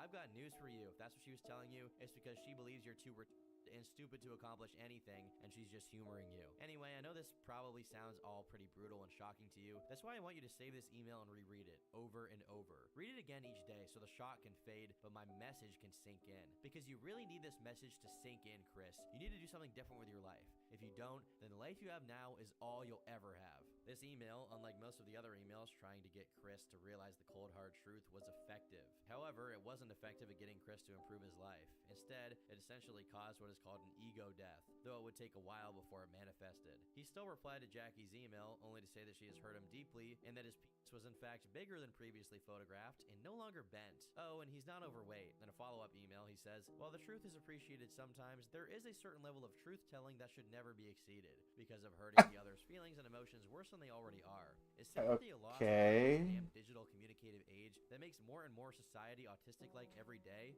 To which Jackie He's an interesting character, for sure, yes. I think we can all agree on that, Cubs. Sympathizing with you on every subject that bothers you, but it has gotten you nowhere. You still sit alone in your room, depressed and resentful towards the rest of the world. You don't listen when people sympathize with you. I chose my words very carefully because I knew they would shock you. I knew that shocking you was the only thing that might stand a chance of making you realize that you don't have a luxury of just sitting and waiting for the world to make itself perfect for you. Secondly, you complain about not receiving sympathy, but when have you ever offered it? When people sympathize with you, are you Right? demanding that they fix your Yeah, when have you ever offered sympathy, even once, Chris? When we get frustrated at how you routinely ignore our advice, and would Like rather genuine away playing video games, sympathy. friendship seems to be a one-sided affair with you. You You expect sympathy, which I think you misinterpret to mean coddling, but don't return the favor. The same day as the first email in this exchange was sent, Chris uploads a video announcing that he's leaving the internet. Attention, read my lips. Online socialization is a bust. Socialize in real life is the tops. And also, no more videos. Fuck you most, and fuck you social sites like MySpace and Facebook. MySpace. Unlike all of his previous claims, he actually managed to keep himself from uploading videos to YouTube for a total of 8 months. This could have, and in my opinion, should have been a major turning point in the Chris story. Despite his obvious learning disability, it was an opportunity to turn his life around. It was when someone was bluntly honest with him about the current conditions of his life and what he needed to do to change it. Jackie was not kind to him, but she was honest. And if anything, that's what he needed. That's what a lot of people need. In this period of public silence, his conversations with Jackie continued, though they didn't become public until much later. In January, Chris mentions that Barb's mental health has also begun to deteriorate, as he essentially expressed due to how fragile their familial unit is given financially, emotionally, and pretty much every other day. She no longer wants to continue living. Within a month of this, Chris Jesus Christ. picking his peeps in This- snow on the Jackass Challenge. About 6 minutes in now. Just Okay, previous experience. his whole life is just the opposite of a hype train, isn't it? It's just like a de-hype. Besides his now private PSN, Chris was Whoa. exclusively communicating Just through keeps emails, sinking. no longer socializing online. This also marks How his low period can you with go? absolutely no updates on Sonichu. It wasn't until March that the aforementioned ego death that resulted from the Jackie email reared its head. Chris realized that indeed he couldn't go on as he was, but instead of improving who he was, he decided that he wanted to be someone else. Near the end of March, he emails Jackie saying the following. The emails I'm sending you are strictly confidential. Do not share the content of anything I send you with anyone. I've gone through an emotional Well, we know that they followed through on that. Shell, I've grown my hair out and I'm continuing to let it grow. I've learned the best term to describe me, Tom Girl. Yes, I am a Tom Girl, and I'm damn proud of it. I've embraced and appreciated my feminine side. I'm still totally heterosexual. Otherwise, I would be a full-blown you-know-what. I've also had my ears pierced with amethyst A stones gay and boy. stone recently. A I've also gaystronaut. become self-confident, and I have a sweet sachet walk. A butt And boy. fake flirts, and I am greeting women left and right. Hello. Also, here's another way to consider me. I am a Ken doll any Barbie can dress in her clothes, and I would feel most comfortable in them and to model them for her. Come shopping with me, sweetie. Chris, who is infamously homophobic, is now dressing up as a woman and has a sachet walk. Couldn't make this What up the fuck? You look like you're about to talk about we live in a society. and they look about as mesmerizing as you'd expect. While Bob was going through a surgery to remove a tumor in his colon, Barb was concerned that Chris was becoming a transvestite or gay of some kind, which Chris resented. This culminated on May 17th when Barb Why are you gonna angered be his son such a with the gay? idea that Chris is preparing to kill her, so she threatens to kill him, takes the car keys, and last but not least, Whoa. she cuts Chris's hair, which according to him, broke the last straw on his camel's back, causing him to call her a B-word. Chris, being the complete deranged psychopath that he is, decides that he will wear the clippings of his hair as a necklace, as a charm, to make it grow back What faster. the fuck? I don't even know. On a forum, How does he Tom keep Boyd making up Barber new ways to be crazy? declares that his parents hadn't been accepting of his transition and that Barb had tried to pay him to stop wearing panties. When Bob found out, he shared many of Barb's concerns. While he did stop uploading to YouTube, he Yo, was producing videos, some even of an explicit nature. He didn't take advantage of that? He has sex with one of his You dolls, think that and Chris, it with works. his one-track mind, would take advantage of A that? couple of months after this, Chris sits naked on a store-bought cake and farts for Jackie's amusement, while Bob dies of heart failure 2 days after turning the ripe old age of 84. Much later on, it's discovered that when Bob died, he had already been hospitalized, not for any cardiac issue, but for bug Jesus bites. Christ. As he Don't ate forget, and Bob was ate also very kind of a much not food great in the guy. house, and since Barb and Chris never did any in the first place, their home became infested. You know, with just in bugs. case you feel bad about laughing at him, There too. you go.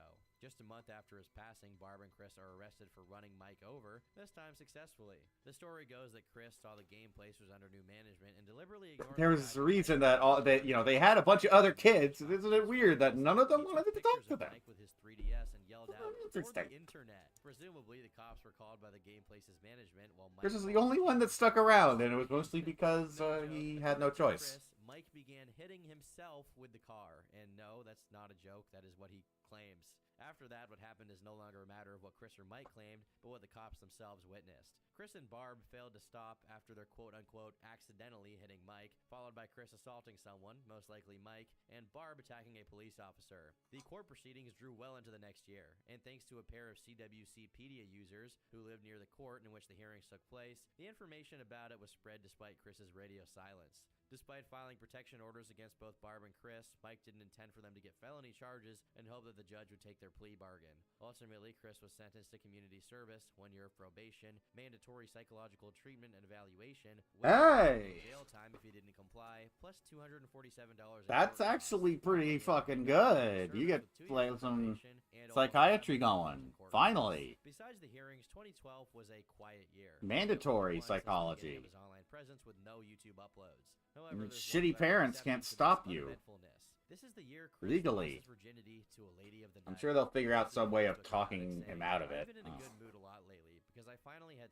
So I'll divulge a couple of details. I mean, seriously, I literally awake, and the first thing that comes to mind is the occasion that I'm smiling for hours. She was a very nice and sweet early 20s woman, and even better, she's half Cherokee. We've hit it off from the shared characteristic of being good people, and a very delightful and pleasant conversation. We exchanged phone numbers, and we did it in her room. I put together a I'm nice back, little baby. packet for her to Hi, show Larry. appreciation. Oh, I forgot to mention, she really enjoyed my dick. It was so big and good that it put the last dude she was with to shame. Her words.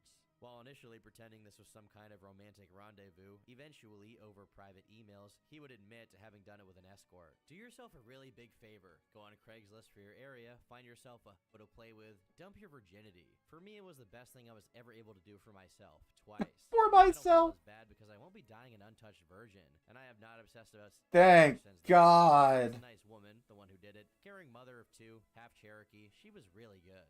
Much later on, he retold the war story of how exactly their interaction went down. God, can you imagine the poor soul that had to do that with him? No. For the same strong-handed massage he gives to his mother, which is both deeply disturbing and incredibly foreboding, like many things are with Chris. Most of 2013 has little to no significant activity for Chris besides him wasting. I mean, that's assuming that he's telling the truth, but I mean, Chris's house leak, and he opens up a group on Facebook called Brasseries for Males to see if he can find. I mean, if there's one person that would somehow be able to completely fail at getting a prostitute, You can imagine how successful this endeavor was. escort, He made whatever. a video but didn't upload it to YouTube, and we only have it now because it eventually leaked due to Be the right back. diligent work of I'm just gonna Coles. keep it playing. I got my He also headphones attacked in. Brother Cole for not inviting Chris and Barb to his wedding, and scolds him for not giving her attention as if it was his job. As if he hadn't Wait. extensively That explained girl to him probably that went emails home are and for cried in the shower after what Another Chris sign did that to Chris her. was completely divorced You know what? from Let's Barb around this let's time. assume that he's lying. Which had for a long Let's just time assume been he's a lying. of influences on his Anyway, life. I'll be right back. Explaining the decision, he said, I, Christian Weston Chandler, will not be attending church for a long time. The pastor banned me from the church for a month.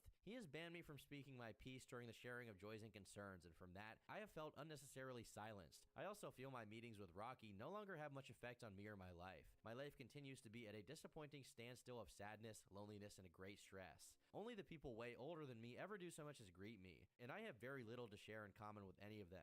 Nobody even close to my age or even in their 20s gives me much to do, or include me in their conversations. Aside from that, I am hated by a number of people for reasons beyond my full understanding, because I always tried to be a good and nice person for a long time, and in public I'm constantly overlooked, ignored, or ostracized by everybody. Even speaking out gets me absolutely no attention. I continue to be paranoid of most everyone because of them likely being among the internet trolls that still continue to haunt and taunt me. I am still long desperate for a woman Maybe to stop being such a shithead and you wouldn't have to worry about it. I continue to serve my family the best I can, and I continue to feel sad, depressed, and lonely. My heart feels numb, and I'm forced to keep a great emotional distance from everybody outside my house and home. I am an autistic, mental, and emotional mess, and there's very little I can do to help myself beyond my knowledge. And God sees fit, for some hate-filled reason, to continue to curse me as a jinx. And so, the church is not helping me much in my life, mentally or emotionally at all. So I will not be coming back for a long time. Along with his distance from the church came his hatred for Megan after years of barely mentioning her at all. In a Facebook post, he called her an ungrateful B-word, essentially saying that she owed him sex for the stuff he chose to buy her voluntarily from eBay. He also says that the version of her he put in the Sonichu comics, Megagi La Skunk,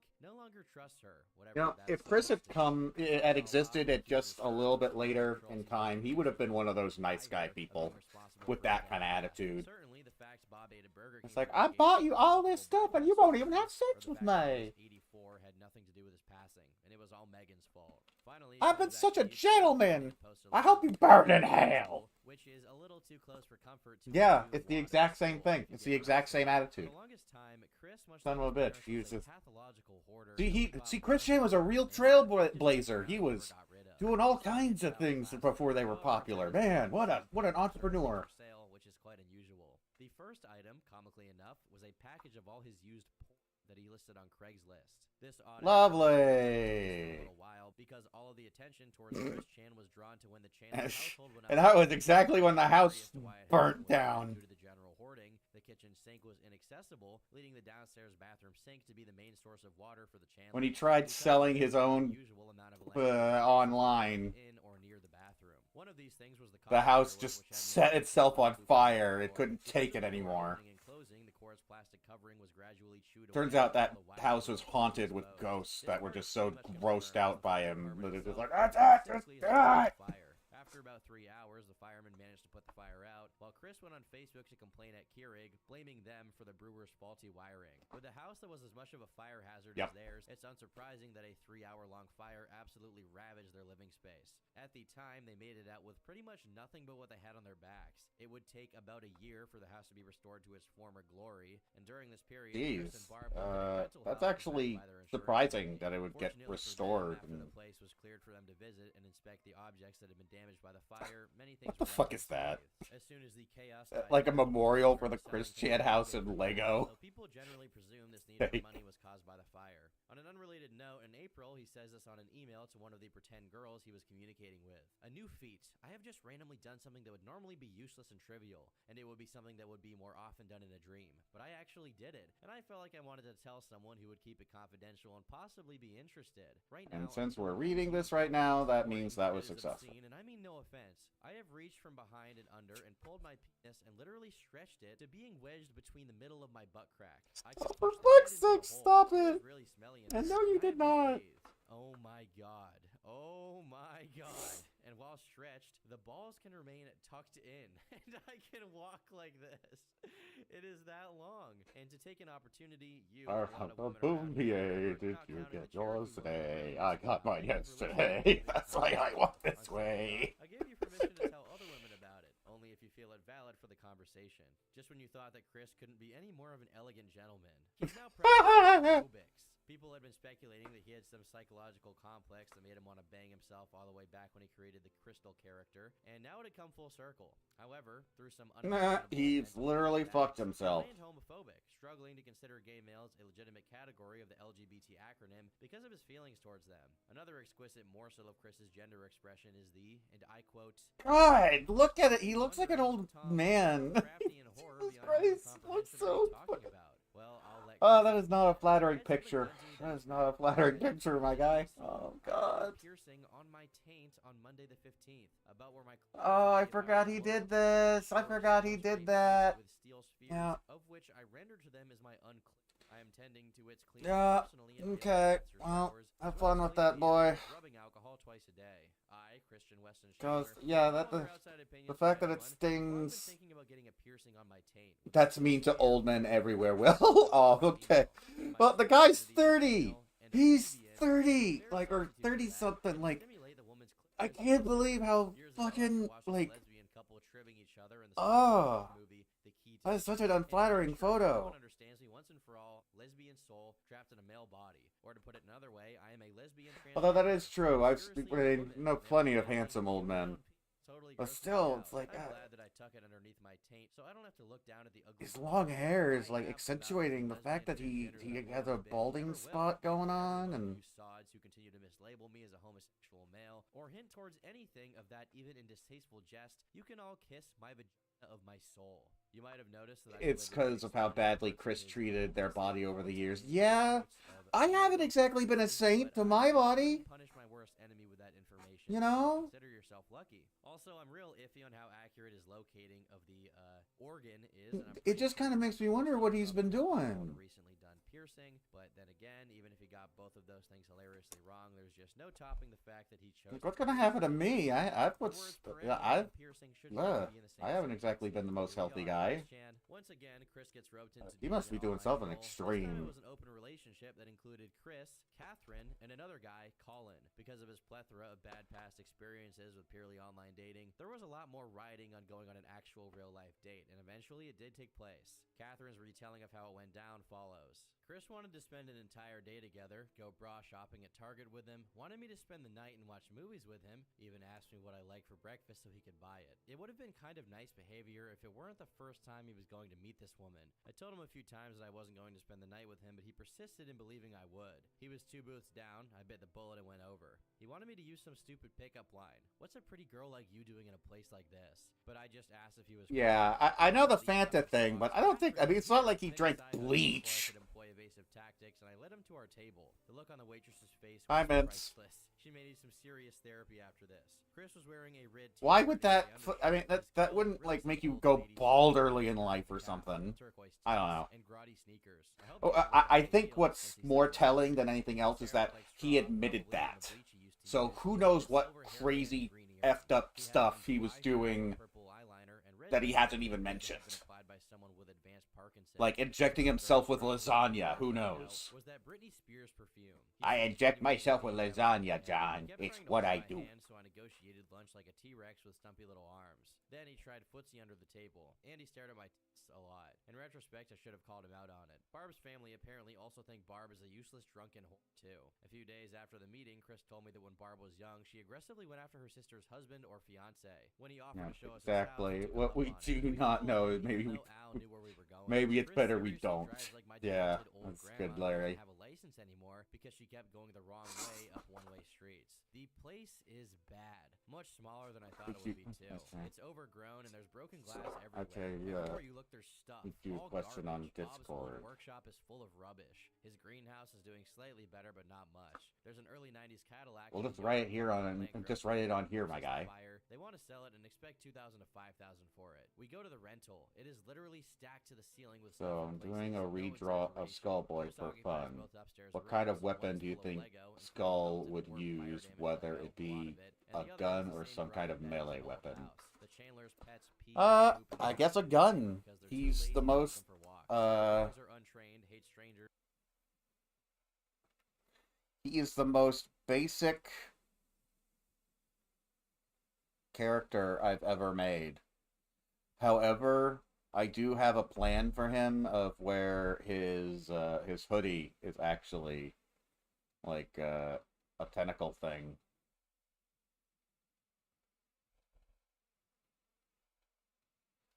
Like that's actually a weapon that he can use.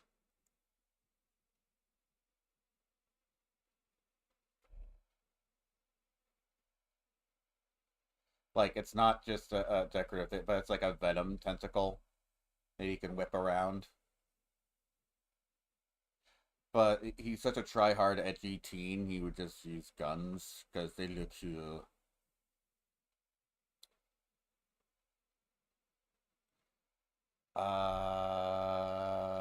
Only reason I don't draw him with a lot of guns is because they're mechanical and I'm lazy and they're hard to draw.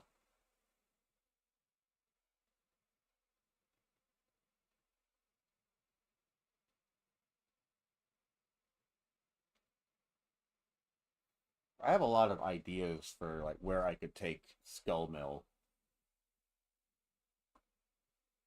but it's definitely not going to be just Skullboy focused.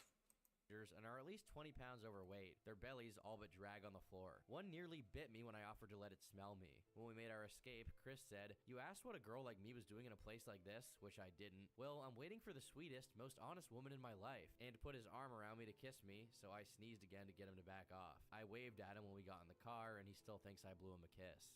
It's been over a decade now, and Chris is still as absurdly inept at respecting people's boundaries. It's good to know some things don't change. Or maybe bad. Probably bad. After this, Chris goes to a gay club looking like a creature out of Goosebumps, and then he attempts to donate sperm, but gets rejected. Truly, nobody wants that comeuppance. Another unexplainable surge of aggression would flare up in protest of Sonic's arms and the Sonic Boom game being blue instead of classic beige color. No, it's not a joke. That actually pissed him off and led him to create entire groups to protest the change. His obsession with stopping the game from being sold around him got so bad that, after he had already been banned from every game store in the area due to his protests, he decided that on the day after Christmas, he'd once more go into GameStop and vandalize Sonic Boom copies. A Tumblr user who happened to be present and know of Chris Chan eventually made a post detailing the occurrence. I was in GameStop looking at the 3DS rack when I heard a racket from my left. I looked up and saw Chris surrounded by 3 to 4 employees in a corner. I recognized Chris's voice before their appearance. A woman was telling Chris that they'd been banned from the store and needed to leave, to which Chris responded with something like, "Oh, come on.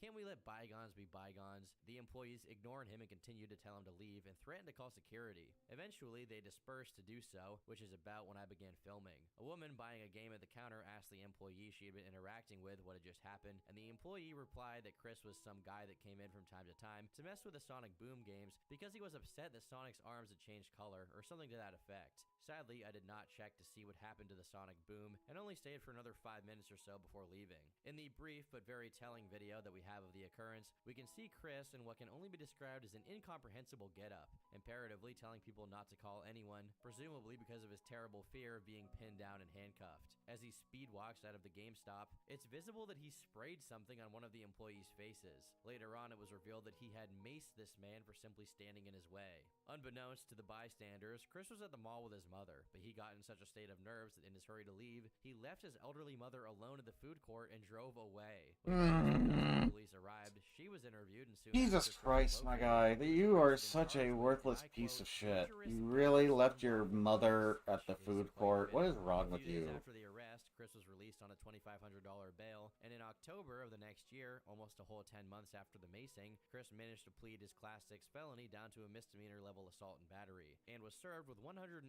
days of probation and a $541 fine. This is a relatively light sentence if you consider the fact that, while he was attending the court hearings during the time it took for the case to close, he never showed remorse for his actions. In a Facebook post he made immediately after being released, he said, "To preface what has happened recently, I simply remind everyone that Sonic the Hedgehog's arms are not freaking blue. If hashtag Sega had never changed them or reversed the change between February and November of this year in the new Sonic Boom video games and cartoon series on Cartoon Network, as well as the toys and whatever else, I would never have had to protest and rebel the way I have. I peeked Good into the excuse, my GameStop and guy. I spotted a new Yeah, Skylander that works. figure That totally for works. Mastermind. I never would have had to I wanted assault buy it, but I somebody wanted to consider if you trading hadn't it in arbitrarily the changed something about a and they were character. 3 for 2 deal. Innocent, I was not looking for trouble. But then this male loomed out in front of me, frightened the crap out of me, and he said in a booming voice that only scared me worse, "You are banned from here, you need to leave now." But still determined to continue my shopping, I veered into the Wii U direction, when his female accomplice startled me and boomed in as well.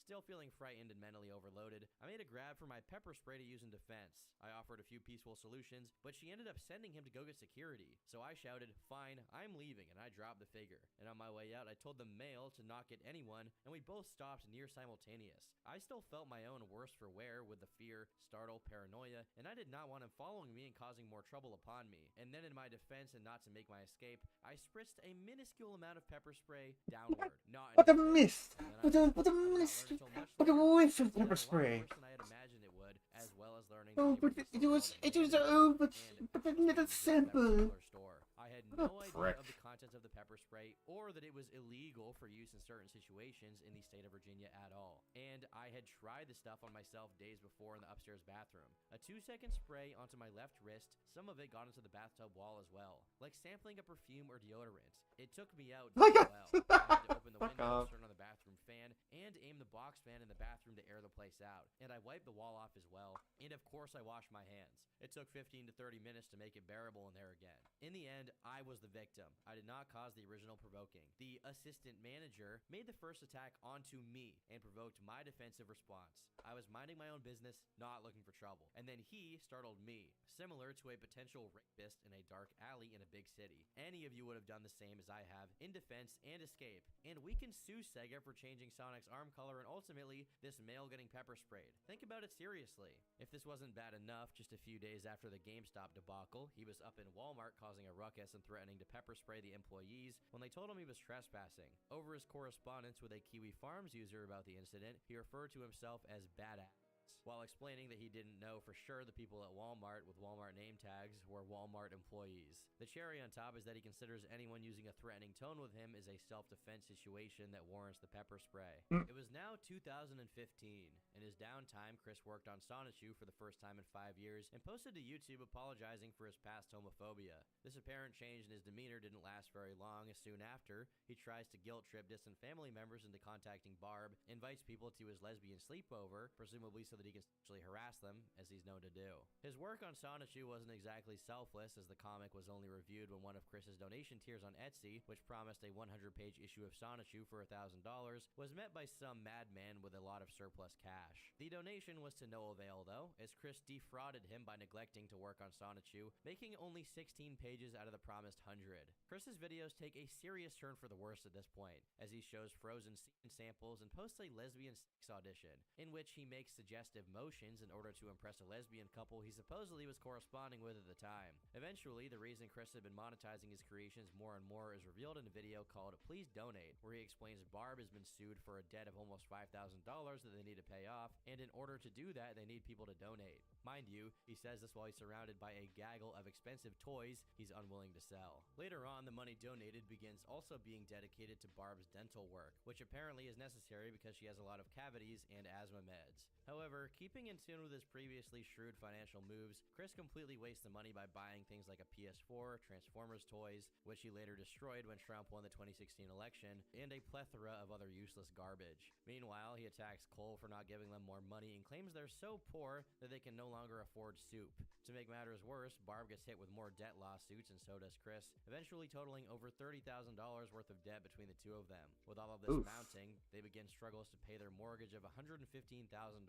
And to solve this, Chris asks for $250,000 on Patreon. When people begin telling him to get a job, he angrily responds that he already has a full-time job, which is taking care of Barb, and can't apply for any other job because of the trolls. He also implies a job would keep him from drawing and writing for his books, but at that point, new Sonichu comics are extremely hit or miss and a far cry from what they once were. Over at eBay, he manages to sell a Sonic totem for $1,500, but preemptively spends the money and then fails to ship the totem, which means now he Oh God, what is that thing? worth of garbage he bought on credit cards, but he also has a negative $1,500 balance. Did Chris on his make that? PayPal. In a particularly pithy moment, Chris posts a video of Barb begging for money with a gold and pearl necklace on, items that he bought her with a donation money instead of getting food or paying off some of their debt. While the Findachu crisis was going down, another arc reared its hideous head, the Idea Guy saga. I will abridge this as much as possible because it's so comically insane, it's not worth getting into all the details about. Basically, a troll called Joshua Wise emailed Chris pretending to be a character from the anime Hyperdimension Neptunia,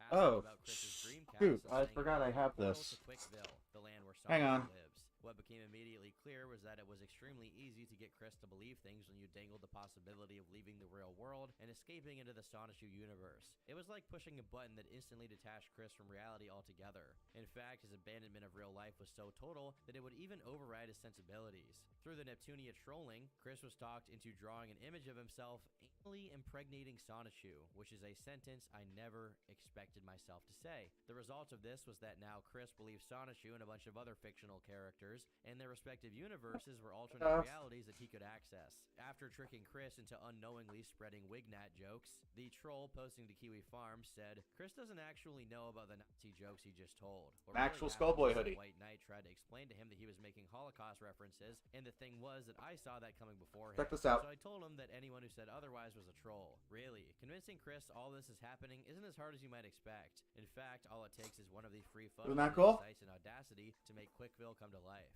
I actually once took audio from him during an interview. It was based on the original design. Sound like Christine was talking to random people fighting to save Quickville. The images. Yeah, a friend made it for me back in high school. More than enough to get Chris on board with pretty much anything the troll said, just as long as it was backed with some dribble about alternate dimensions and timelines. Chris promptly conversed with That hoodie slaps.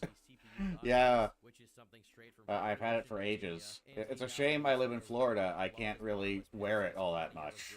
Makes me sweat. Chris's real-life adventures raged on. He attended MagFest to a very warm reception and even a standing ovation. Then he once again trespassed and was put on a therapeutic docket instead of facing jail time, which meant he was appointed. Yeah, like it's already gonna make me hot. But like I'm just gonna wear it for the stream. Fuck it. $600 he needs to go to BronyCon, followed by his house almost getting foreclosed because they'd been delinquent on mortgage payments. Though the hyperdimension Neptunia trolling remained benign for a brief period, it quickly devolved into the trolls running it, manipulating Chris into making humiliating videos, such as one where he slaps himself repeatedly while sounding like he's calling Sister, my himself mother, my sister. Actually, no, don't think about that, Christian. Oh God. Don't watch Chinatown. It'll give you ideas. On the wall and began licking it. Though it's not shown in the footage, he then showed it to Barb, who cried and That's ran what that upstairs. quote is from, He for attends anybody who another doesn't convention know. called Too Many Games and is banned from it for randomly kissing people without their consent, prompting him to crawl up in a ball, which he calls his hedgehog defensive states. A day later, he took to Twitter to justify his actions, saying the following. One question. What is wrong with this world? A peck on the cheek from a celebrity that won't positively, mind you, is not offensive to me. Yeah, I know. You commit assault one time and people get all pissy on you. Called the Christian Extortionist, dedicated to expose how Chris was tricked into shelling out about $6,000 in gifts and cash to the trolls, as well as having Chris admit to being a pedophile and raping his mother in order to blackmail him. This shift in the tides pretty much marked the end of the specific troll's activity. However, despite this information making it to Chris and him becoming aware that the majority of his current beliefs have been shaped by malicious trolls, he would outright refuse to abandon those delusions. In the epilogue to Sonishue 13, called Awakening of a CPU, Chris said, I have literally not drawn these characters in years, so gonna be a lot of doodling going on. Destructively. Wise and his associate, Stephen Boyd, extorted $6 grand out of me in Steam and Amazon cards Ooh, and is other that my toys. stomach? They will pay me back the $6 Gross. grand with interest. Regardless, the joke is on Wise because his slanderous, destructive efforts only strengthened my own psychic links with our world. There. Yeah. And the CPU goddesses and I became allies. And everything that was destined, prophesized, and fated of me, and the link between those earths and dimensions came full circle, deja vu, and all that. And we are still continuing on as such. Also, I am awakened, and I am still learning of my powers and everything. I had lived a long, trying, and mentally and emotionally enduring life, made my own progress, recovery, and whatnot. Me, a half Sonishue individual of this Earth 1218, destined to be a console patron unit. So yeah, Chris's mental state was pretty much irreversible. He then announces the dimensional merge on his YouTube channel. Basically, it means that soon the Sonishue-verse and real life will become one, and he'll be able to transform into his other forms and use his powers. Of course, when this doesn't happen, he comes up with a cockamamie expression as to how it's being delayed by an interdimensional war between good guys and bad guys from every fictional universe. The very next video has him screaming because he got blocked by the Brony I gotta TF2 eat something. analysis on Twitter, to which he then begs to be unblocked. In December of 2019, Chris shares a dream he had in which his current self is being pursued by his old self, once again reaffirming his narcissistic fantasies. 2020 then rolled by, and of course, Chris used his stimmy checks not to pay for any of his insurmountable debt he was dealing with, but to buy an iPad. If you want to get a good feel for how decrepit and demented the Chandler household had gotten by that point, then just watch this. Hi, Cole. Thanks for the flowers. They're beautiful. That was very sweet of you. God. I remember all the cards and letters. that I'm sorry. I know she has like a mental thing going on, but like, man, Barb creeps me out, and she's like this. It's so nice to be reminded. I know she looks possessed. And support. I know that's a little mean, but still. Very nice. Very nice. Oh, don't touch her. Sicko. Hey, Cole. Got a little message for you myself. Brother, this is actually Sonichu. Yeah, the one and only prime of the Sonichu species from our sister dimension that's literally right next door to you. Hey, You've been hanging out next to Iron Man. You could say. Meanwhile, I'm drawing characters that are literal, like, horrible people that are, like, murderers and psychopaths, but it's just like, I genuinely do not want this to get out. they're, like, cathartic and made up. Anywhere on the freaking I don't know, there's something, like, positive lately. Masturbation has become easier and more fun with me. did he know? See, With the more recent significant detail, I have a sex partner. I mean, he probably did, and she's been very satisfactory. Her identity. he probably did know that she had dementia, but even if he didn't, I mean, like, who cares? Like, he lacks empathy, so I don't think it would have mattered to him either way. We're mainly still exploring the options and teaching each other up to where we find what works best. He really does just lack empathy. He doesn't see people as people, or there's something going on there. He has a serious disconnect from other people, for sure. But who could he have been talking about? Well, on the 28th of July, he had a call with another I mean, like, for God's sake, in just the last story, he left his poor mother in the food court. Confided something he hadn't yet told anyone else. Like, what the hell, man? Like, while he just ran away from the police or whatever, and then just ditched his mother in the food court. Real nice.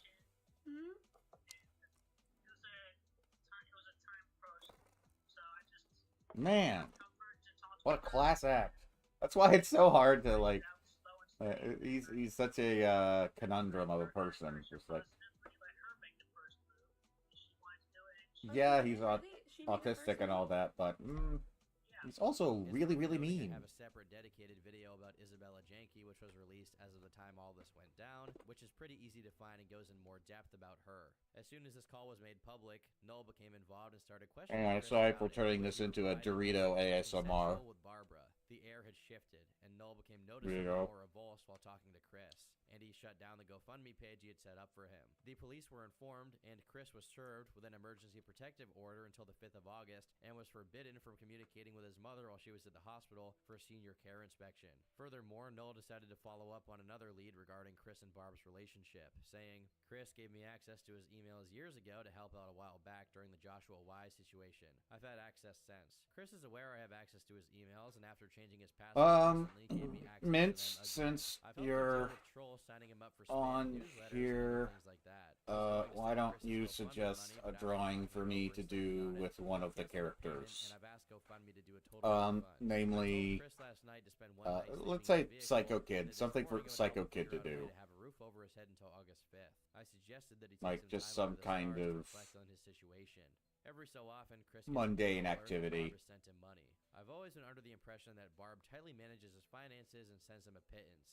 However, to my surprise, at 12:38 this morning, so less than 8 hours ago, Barb sent Chris $750.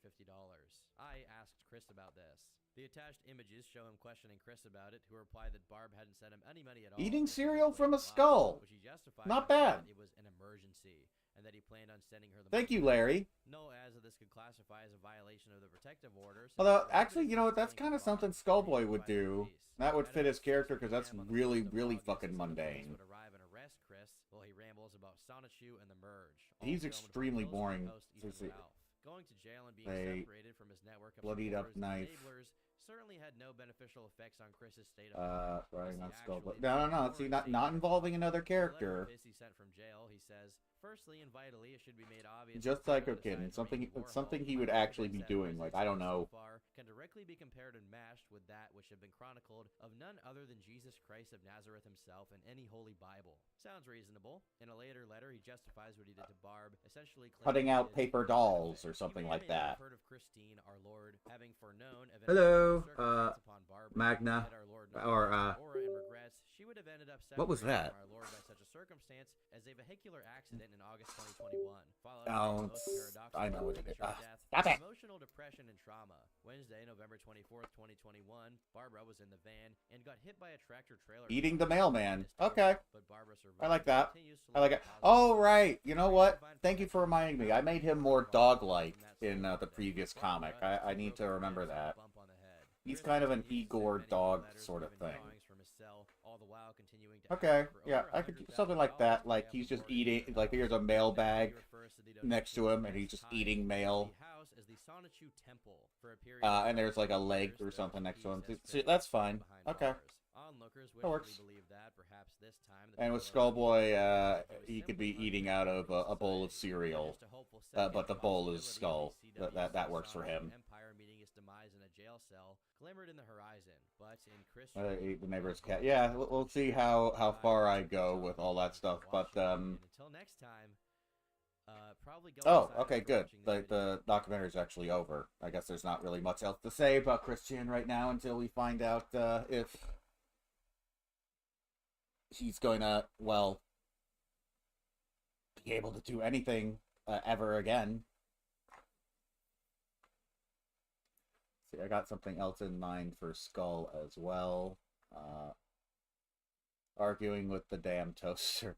Yeah, you know what? I'm noticing, yeah, a lot of stuff that he does has a lot to do with mundane food-related objects. That's mostly because, oh, think Mandy from Billy and Mandy. Most of the episodes start off with the characters watching TV, for instance, or in the kitchen. That's how most of those episodes start, from what I remember. And that's kind of how I picture Skullboy's personality. He's very boring. That's why I have so much trouble, like, giving a shit about him. He doesn't care about anything but himself. In fact, that's kind of what I am planning on making Skull Mill about. I'm thinking that LDG did some sort of spell that sent Skullboy into an alternate world where there is some kind of, like, magic, like, and she does, like, find him many, many, many years later, but he made no effort to leave at all. Like, at all. Because he gave that little of a shit. He was like, oh, finally. Like, he is... Squidward went to the place to be all alone, only he was fine with it. He was like, oh, great, I'm finally in a place to be all alone. And he would be like Mandy at the end of that episode where he goes, perfect. But in discovering this new dimension, LDG is actually fascinated with it. And there is actually, like, a centerpiece that that I'm trying to think of. Something mysterious. Something... a little bit more magical that could actually tie into Nostophobia, maybe. Start my own lore. And this particular dimension has energy about it that attracts LDG to it, and she starts doing experiments with Psycho Kid as her assistant, and I just go from there. So that way, and the centerpiece is going to involve Skull Mill in some way. Like, maybe it's a big mill of skulls or something epic like that. Like it's from Channel Zero or something. That's what I got in mind right now. For this little reboot of the Skullboy. Not reboot, just continuing. Yeah, yes, I have the Skullboy hoodie. Still, I have this still from high school. It has a skull on the hoodie. My friend, for a long time ago, Caroline made it.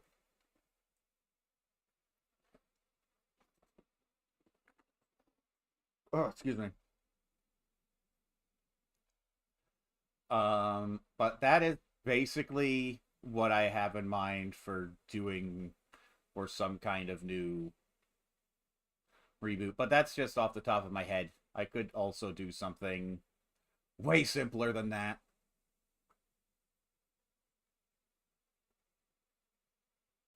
Really, I would like to actually get in touch with fans and see who's willing to, like, put their money where their mouth is and help bring this project off the ground, because I got nothing. I got no money. I don't have many job opportunities right now, and seems like this is gaining some traction, so I'm seeing what I can do online to maybe get something going into Skullboy to make it an actual project, like with crowdfunding. But we get a URL going, that's something. If I could get somebody to donate in the link down below for us to get a Skull Mill URL, we could start properly putting together a project, and I could actually start making Skull Mill and Skullboy become a new thing. But it's got to actually be profitable. I'm not doing shit for free anymore. I gotta actually make a living.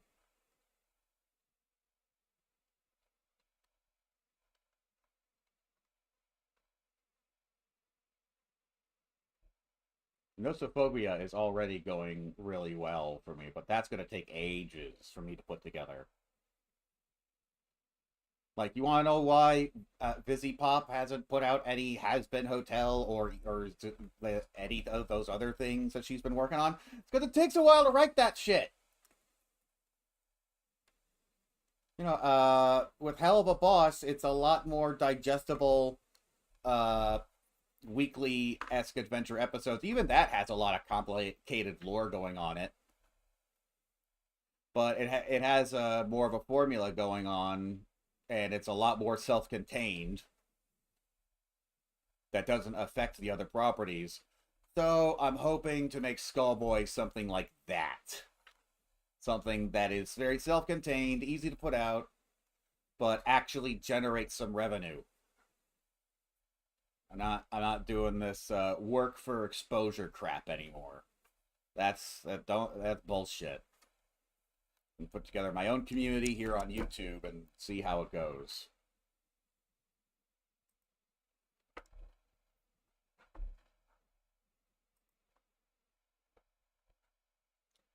Now I need to look for the next thing to watch.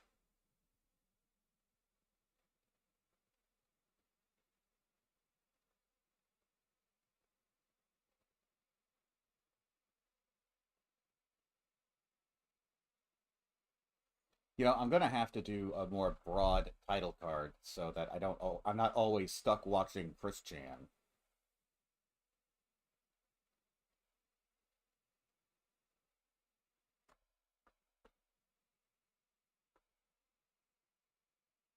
I have one for Bootleg Zone. And that's fine.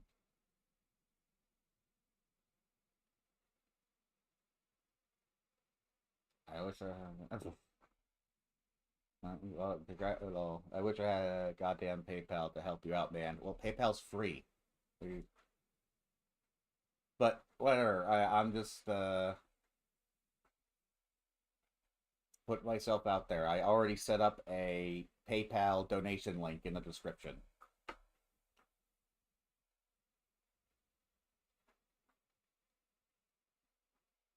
I'm just trying to think of what to watch right now. Like, I'm not quite sure. Because I'm trying to keep my appeal broad. Now I've finished up the Turkey Tom documentary. I'm just a wee bit burnt out on Chris Chan.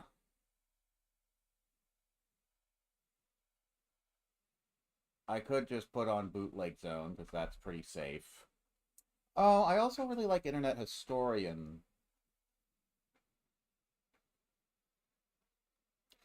I do need to make a more broad drawing title card for the next time I go online. That way I don't have to anchor myself to a specific bit of content.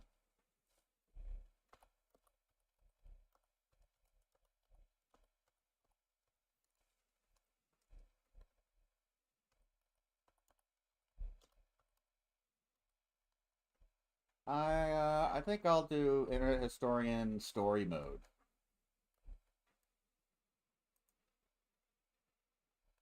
Because that's another one where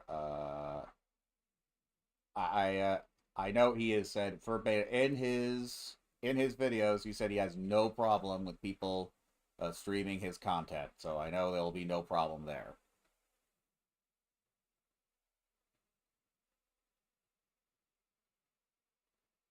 Same with Charlie videos, but, you know. Introducing custom t-shirts. Ah, shut up.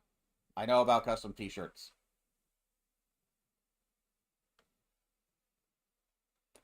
but you know, I don't want to just rely on somebody else's sense of humor completely to sell my stream. I just want something I can watch in the background.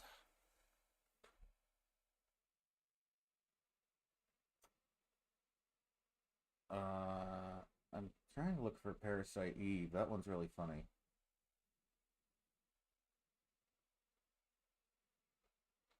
That's in one of the olds.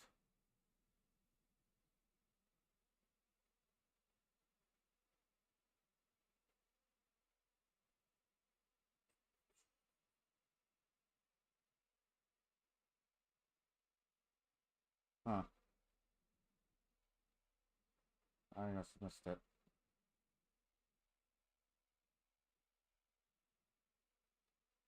Oh, this one's also really funny. 7th of March, 1980.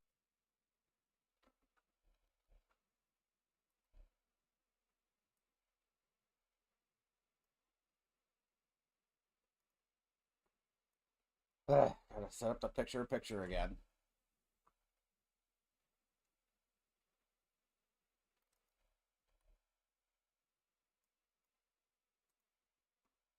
I'm getting better at learning how OBSE works, and I'm having better luck with it than I was with Twitch. There are some pros and cons. With both platforms, but I'm enjoying YouTube just a bit more. And that's not just because I have more subscribers. I mean, yeah, it is, but I'm actually getting a lot more out of using the tools than I was with Twitch. So that's something. Rogue Warrior. It is the 11th of March, 1986, and we play as U.S. Navy SEAL Richard Marcinko. Marcinko? Demo dick. All right. It really is on the IMDb. Look at it. And he's also voiced by Mickey Rourke. Don't ask me ever if am I drunk? So, he's hanging out the side of a helicopter, and he hates everyone, and he's grizzled from war. He then says, Brass running this opposite the dump desk jockey named after Travis Payton. some guy sits at a desk, what happened? probably There's also another organized one. this I should mission, open up a tab and for the that. mission is beyond classified, right? What is beyond classified? It's beyond classified. Not even I know about it. So it's top secret. You don't get it. It's way higher than that. So because this is super classified, he's running with a skeleton crew, i.e. he's there with two of his best buddies. What happened? Now, they are on their way to North Korea, right? Intel has suggested, although we can't read it because it's too top secret, what happened? that there are Perfect. munitions Totally perfect. being I built love here. It's a magic munitions puzzles. factory, which is important because they are producing a new breed of missile. Did they really use the word breed? Yeah, they said new breed. A cross between an ICBM and a Dalmatian. Now, Marchenko's orders are to make contact and do some recon on the factory. Now, don't just go in guns blazing, please. Rock and roll, motherfuckers, rock and roll. You got it, he says. The trio jump out of the helicopter and they are now in the jungles of North Korea. They march around and they silently kill 4 guards. Suddenly, one of the guards pulls the pin on the grenade as he died. Marchenko manages to get out of the way, but his men are killed. Fucking asshole, you little bitch, you suck-ass pig. He continues on, alone, doesn't look over his shoulder, he just assumes they're dead. We would be fine with some simple first aid. I have a mission to do. He calls his operator and informs him my men are dead. My men are dead. Listen, Rogue Warrior. This you gotta cursing, turn it's just, back. wait till you see how bad it gets. Wait till you see how bad it gets. It gets really fucking bad. This is one man. You're not some sort of rogue warrior. I am the rogue warrior. I will fight my way to the mole's apartment. Mickey Rourke wanders over to the apartment and he opens the door and says, surprise, what's for dinner? Open up! The mole is already dead. Oh, well, now how are we supposed to get any intel on the munitions factory? But luckily, the dead body left everything on the kitchen counter on a piece of paper. Why didn't the assassin take that as well? Anyway, the piece of paper says that the commies are building missiles right here. What, in North Korea? Who would have thunk it? And the factory is by the docks. What a weird thing to say. Okay. Marchenko gets on the line. Hello, operator, please put me through to the Pentagon. He tells them all the stuff he knows. And the people at the Pentagon say, please continue on and find out what they've got in the factory. Didn't you just tell me to stop like 2 seconds ago? And also, if necessary, you must destroy the factory. I can't wait to talk to you again soon. Okay, yeah, gotta go. Yeah, that's cool. Now I gotta go too. Yeah, okay. Bye. Bye. So he hangs up the phone because the North Korean soldiers he's have looking just pretty burst good into there, the mate. apartment. Thank you. He I jumps am off going the to side work of the on railing doing a and more holds onto it neutral with his hand. drawing Then he stream takes a title grenade card, so that I from have his that ready for pocket. next time, though. This is payback. So I can just watch whatever. What do you mean I we don't don't have have the to just watch context? We Chris didn't Chan. see the other grenade explosion. Nope, it's payback. And he throws it into the apartment. He rappels down the side of the building and he continues on. Suck my balls, my hairy fucking big balls. Wrap them around your fucking mouth. I'm gonna shove it up your ass. Okay. And then he says, Time for a little snoop and poop. boo. He's going along, he gets to the factory, and he goes, this is a fantastic factory. Guy, but why it's is too he large, and the fussing items so much? inside He's are trying also so too large, hard. And therefore, A great leader must have a tiny dick. Oh, boo. you So have he a begins big infiltrating missile the that mean factory. you have Ah, a look, I teeny have gone weeny. inside, and he makes it over to the missiles. Wow, look at the size of this one. It's so smooth. Makes me feel inadequate about my missile. But, uh-oh, it doesn't look like there's a full inventory. Some of these missiles have already been shipped out. Jeff, how could you? Someone came in and they wanted few for a bit of a higher rate, so... We also sell them on the Facebook Marketplace. Now, there are still a few missiles here, though, so Marchenko plants a few bombs onto the missiles, and then he tries to escape the factory. But on his way, ring ring. It's Ring, me, ring. your operator. There is a cargo ship at the docks, and we think that this is where the remaining missiles are, so you should head over there. Alright, I'll go over there then. He starts heading that way, and then the factory blows up once he leaves, and then he says, Happy fucking birthday, assholes. why? Is it someone's birthday? Is the 11th of March special to the North Koreans? Marchenko works his way over to the docks. Eat dirt, you pussy motherfucker. You puss nuts. Eat dirt, you fucking cocksuckers. And he gets there, and there are missiles being loaded there. But it turns out that the intel was incorrect because the No one missiles are talks not like going that. by boat at all. They are going by train. So Marchenko must intercept that train before it's too late. He's not quick enough because the train leaves, but Marchenko manages to hop onto the roof and holds onto it. Yay. And then we get to a new level, and Marchenko's been holding onto this roof since North Korea, all the way to the Russian border. Fucking wind is so cold, it'd freeze the balls off a fucking polar bear. Jesus, the upper body strength. He's one hell of a man. Anyway, they stop at the Russian border for a routine inspection. Disrobe to begin mandatory penis inspection. And Marchenko jumps off the train, and he's suddenly got a new objective. That old one was boring. Place That old one in was charge boring. on the bridge, support beams, right, so that the train goes meow. He also kills all of the USSR at the station. Pencil dick. He plants the bombs, right, and he collapses the bridge, just as he predicted. And then he fights his way out of the area. On his way out, though, he finds another piece of intel, and it says, it's a piece of paper, and it says, super top secret, don't tell anyone. These missiles are not actually North Koreans. They are Soviet Russias. They were just hiding them in North Korea to keep it off America's radar. Because this is during the Cold War, I guess. So What? Russia's the #1 enemy there. Alright. We do have to remember this is like a bad game. Most of the games we do have a wiki. This one, the only thing that would come up was Crappy Games wiki, and it just gave a list of why this game is so bad. So, Marchenko says he's got the destination of the missiles. And he's going after them, damn it. But then his operator says, No, don't do it, Rogue Warrior. You are too strong. You will make the Cold War too hard for us. I'm feeling the heat already. You're making "This man is gonna kick you off put a into nuclear Cold War on too for much. his ego." You can Alright, too whatever. much So, difficulty. the Rogue Warrior doesn't care. I don't care about that. I will continue on. Fuck your mother, fuck your father, fuck him in the ass, you cocksucker. You fucking asshole.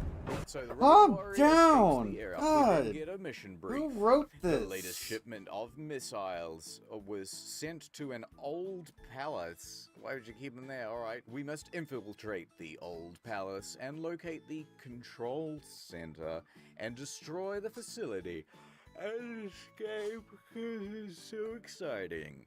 We are now at the just palace. working on The Rogue the Warrior title climbs card over the for the fence next in a time I very do my roguish drawing way. stream, so I'm not stuck just doing Chris Chan. I can watch like whatever. And he makes his way in there, and he fights his way through Doing there. something So a he little finds more secret broad. passage That leads. Just me What? drawing at He a goes tablet underground, or And something. he continues to fight and stuff, and then he finds the control center, and then he calls the operator again at the Pentagon. Very and he meta. says, I'm pissed that you've gone against my orders, mate. Really upset about this. Rogue Warrior doesn't take orders. Time for action. You want to tell me about the working missile defense shield? I will.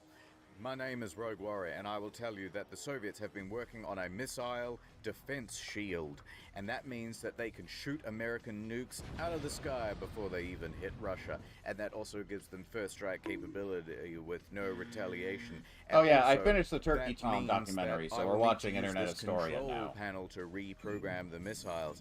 Now they will hit the base, destroying the... I don't believe any of this happened. I do not believe this is based on a true story. This I is don't think this is a real Rogue story, Warrior. But this is a real man. Like, Richard Marchenko has written books. So, the Rogue Warrior rushes to the elevator, and he presses all the buttons just to be annoying. But he also catches it further down to the bunker. And Okay, I'm not gonna try missile drawing hits my the own palace, hand right, drawing. and That's destroys it, but just- he's that's down not low, so happening. he isn't destroyed. So, yeah. Yay. The Rogue Warrior then emerges from deep in the underground bunker. When in doubt, pinky out. He throws his cigar on the ground with contempt, and then he gets on with killing, which is what the Rogue Warrior does best. He finds the missiles, and he plants more... Where is he getting all these explosives? He just got them in his back pocket. It's GTA logic. So he plants the explosives, and then he quickly rushes out of the bunker. And then he says... Send me the bill, cocksuckers. But I don't think he's sincere about that, because it would be very expensive. Did he say that to himself, or did he call the Pentagon, and then he's like, wait, hold the line. No. Send me the bill. You heard that right? You heard the... Your call could not be connected. My Pentagon's now headed for the hydroelectric dam. Why? He heads here because this is where a Russian sub is. And this Russian sub is getting the last of the new breed of missiles. Wait, so how does he know that he has to go to this hydroelectric dam? I'm not sure. He just seems to know. But they've only got, like, at most, like, a dozen missiles? 3. 3! So what if I send 4 nukes? Nukes are too expensive to send 4 of them. Marchenko gets to the dam, and he fights his way to the top, and then he plants explosives on the turbines of the hydroelectric dam, and then he escapes as the dam explodes, just as he did the other 2 places. Then he lands in the water. Now it's time to deal with the guidance system once and for all, he says to himself. He climbs out of the water in what looks like a dock. And he goes around and he kills everyone because he is the Rogue Warrior. Then he finds missiles waiting to be loaded. And then he plants a bomb on all of them again. And now he just has to find the guidance computer. Now it's time for some more killing. And then he finds the sub. And then the computer is just like an exposed panel on top of the sub. That's useful, thank you. You know, like how you got like a That's sub with a useful, little thank bit you. here, like the periscope or whatever. Yeah. Just walks to the top of this periscope. It's like just on this panel right here. He just goes yoink, and then fucks off. He grabs it and then runs out of the dock, and everything explodes behind him. You are the Rogue Warrior, he says to himself. Then all of a sudden, a boat of US Marines are pulling up to the docks as the explosion is happening. Ooh, that's very exciting. And Marchenko surfaces next to that boat, and he says, I am under the water. Please help me. Also, 2 men are dead. And then he passed off the guidance computer. Here you go. You didn't get it wet, did you? I apologize, he says. The Marine says that he lost 2 good men, and he's terribly sorry. And then the Rogue Warrior said, Not as sorry as those motherfuckers. They What the sail hell? off. The end. What's wrong with him? I know they were really good friends of yours, and, you know, I mean, the job is the job and the mission is the mission, but, yeah, I know you guys were close. Fuck them! Fuck Rogue them! Warrior, man. Rock and roll, Mickey Rourke.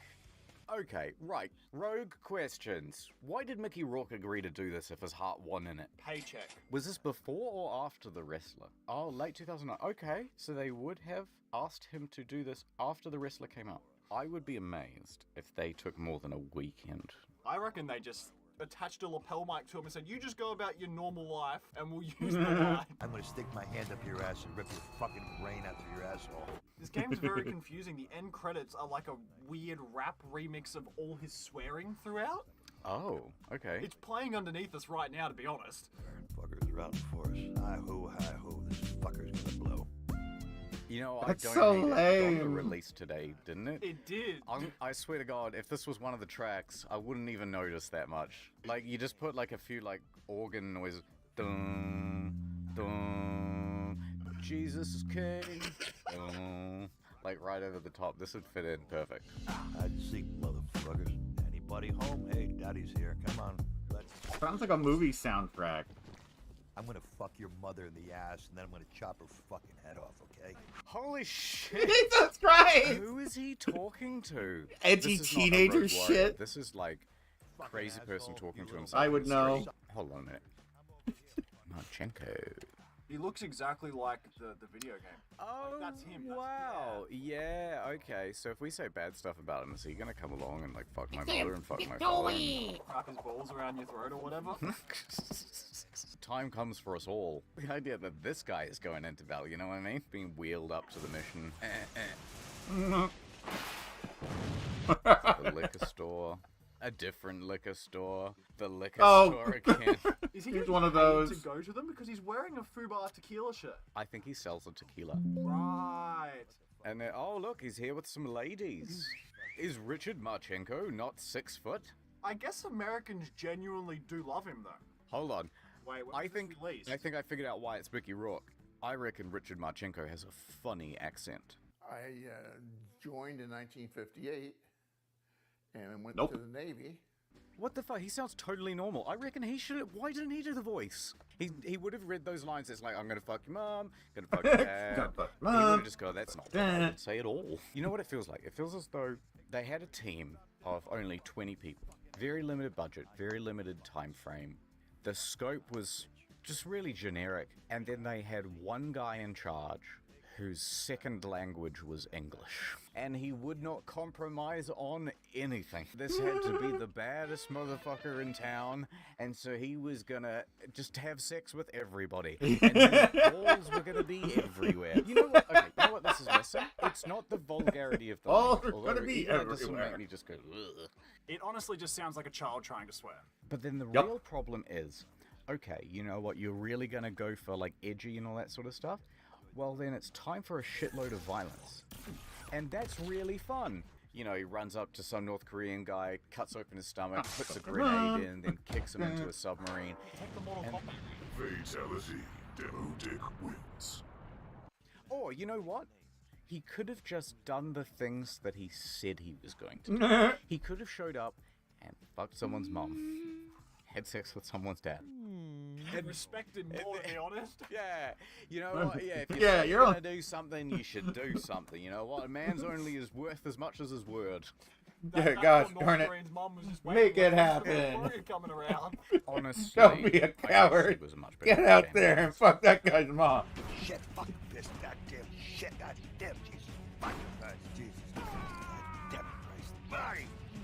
But yeah, but I especially like plugging these during stream because like he doesn't even like he has these unlisted, so most people don't even know that these exist. Even fans of Internet Historian or fans of Story Mode. So like I quite enjoy these the older ones that are like just a little bit more secret.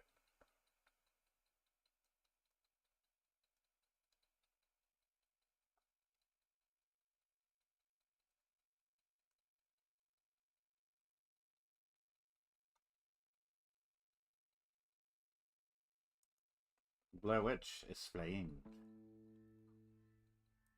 Okay, yeah, some Kickstarter thingy.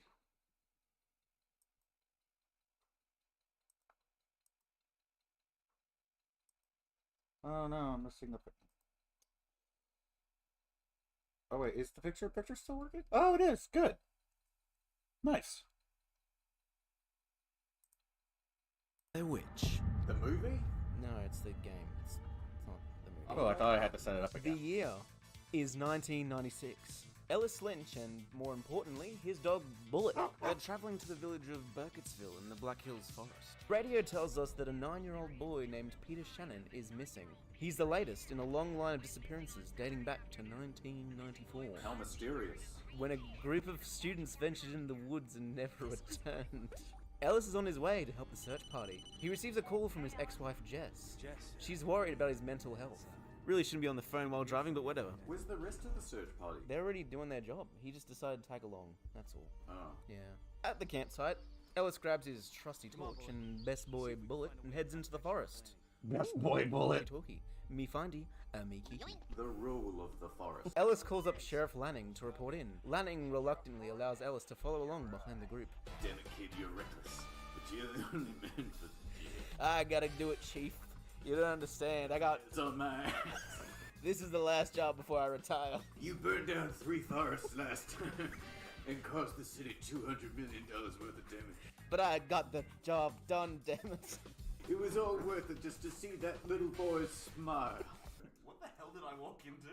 It's freedom. Bullet finds Peter's baseball cap. Ellis gives it a whiff, but decides Bullet might be better at it and lets him smell it. There's walking, there's fallen, and there's panic attacks, and we haven't even made it to the campsite yet. Sounds like an old person's home. Boo. The campsite looks Boo. recently abandoned, and there's a camcorder sitting on a rock. Wonder what's on it.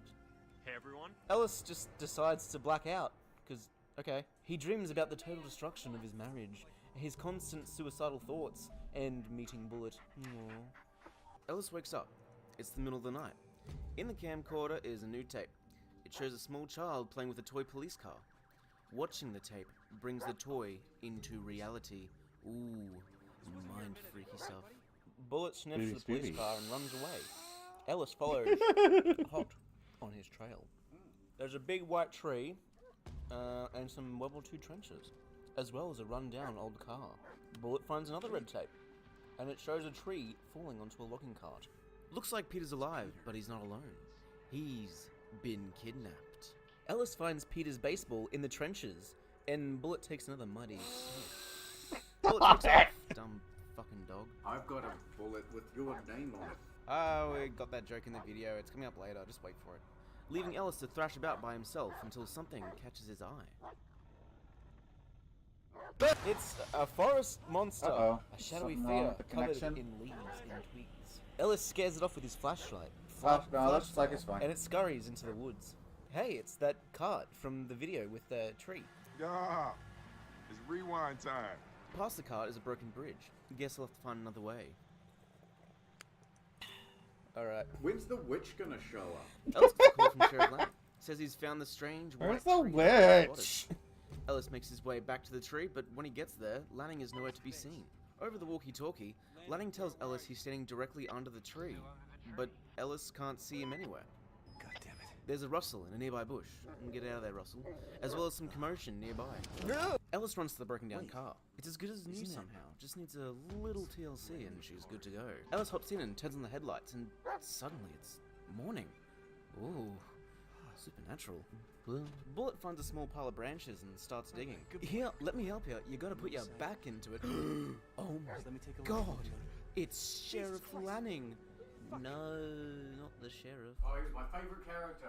Oh yeah? Name 3 of his albums. You should go back to the city. And No, I think I'll keep going. This seems even more urgent. No. I'm the only one with a dog.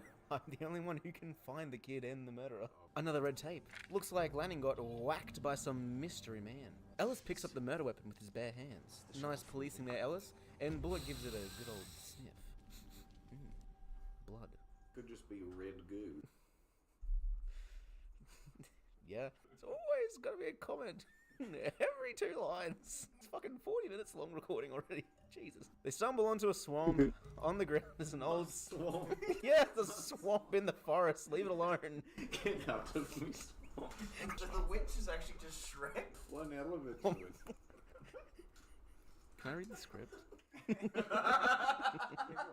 Oh, thanks. Oh, Hurry up. On the ground is an old soldier's helmet. Shrek was a veteran. This is a shit show. Yeah, it's fine. Shut up. Keep going. Picking up the helmet triggers a PTSD episode as Bullet and Ellis run through the forest and into a large hollow tree. Turns out it's bigger on the inside. Know what I mean? Gonna speed run this part because it's pretty straightforward. And go. Ellis loses Bullet. His squeaky voice falls down a ledge. His dummy thick ass caught in some rock. It's a voicemail. It spells out Kanye 2020. No, spells out she's here. Walkie-talkie machine broke. Understandable. Have a nice day. And scene. Ellis has another flashback. Turns out he was a cop and responded to a robbery call. The robber was Adam Shannon. Oh my god, that's Peter's brother. It's all coming full circle. Ellis has been a good cop and handles the situation with decorum and level-headedness. Oh no, he was reaching for a gun. I saw him. I'm back up. Ellis is back at the campsite. It's older. Time for a new tape. Seems like Lanning's murderer is burying something nearby. Bullet digs it up. It appears to be a jacket patch from a nearby lumber mill. It's way too cold for it to grow here. Wait, what?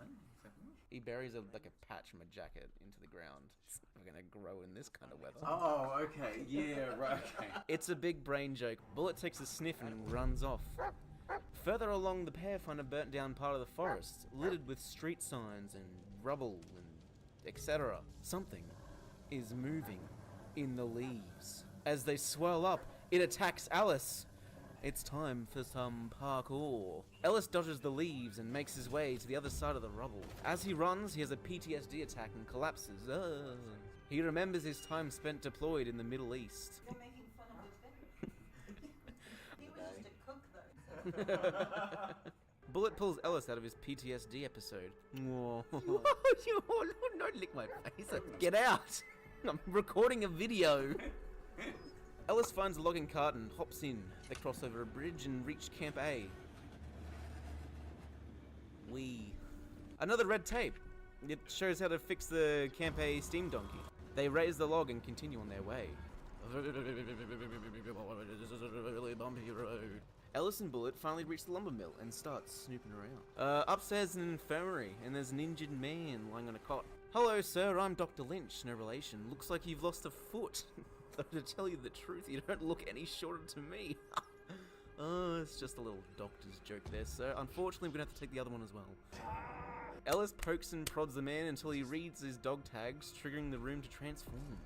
The injured man was a sawmill worker, cut by the blade in several places. Don't go back there. Boo. There's a red tape. The mystery man who killed Lang also killed the mill worker. It's rather tragic. This man had hopes and dreams, all now lost, like sawdust, drifting in the wind. I wasn't paying attention. What happened? Fuck it. Oh well. Ellis walks downstairs to find the mystery man playing with Bullet. The mystery murderer's name is Carver. Carver tells Ellis that Peter has to die because the witch wants him to. Ellis tells Carver to square up and then promptly gets pinned down. Big fat F in the chat for that one, boys. Ellis has a dream about not wearing any pants to school. No, wait, it's about how he led his team into an ambush because of his negligence. Whoops. Back at the campsite, it's now decayed after years of being exposed to the elements. Carver calls Ellis over the walkie-talkie. Carver tells Ellis to snap off a couple of branches from the strange white tree. Why not a black tree? The black trees are in a different part of the forest. It's a segregated forest. It's a segregated forest. Turns out this tree bleeds black blood. Yummy. Ellis finds a dead stag. Waste not, want not, dig in. You need to make some arts and crafts out of some sticks and some skin and add some glitter just to make it look pretty. Anyway, Bullet sniffs the arts and crafts project and he's back on the trail. He leads Ellis to a large hole with a bloody cloth lying next to it. Under the cloth, a bloody cloth. Gun. Oh my god. Carver tells Ellis to honor Bullet's namesake and put one between his fluffy puppy ears. Ellis says no and flings the gun into the brush. Bullet thinks it's time to play fetch and runs after the gun. Dumb fucking mutt. We hear Bullet cry out and Ellis drops down a ledge to pick him up. I swear to God, if they kill this dog. Ellis carries Bullet through the ravine and passes a sign on the wall. He keeps going until he passes a similar sign again. Further on, he passes another... Okay, it's the same sign. We're going in circles. Ellis decides to pass out because, like, why not? At this point, he's more asleep than he is awake, really. Ellis wakes up in the ravine without Bullet. Well, I never liked the dog. Sheriff Lanning calls up Ellis. He says they're gonna leave Ellis and... Wait, isn't he dead? He says they're gonna leave Ellis and Peter in the woods. There's a hallway made of twigs with some arts and crafts hanging up. Ellis receives a text telling him to look up. Yeah, right? Duh. Monster. 1996? A text message? I was shocked because the entire game he has a little cell phone. Pager? No, it's a cell phone. Let's look at this cell phone. You see this? Uh-oh. Plot hole. Ellis blacks out again.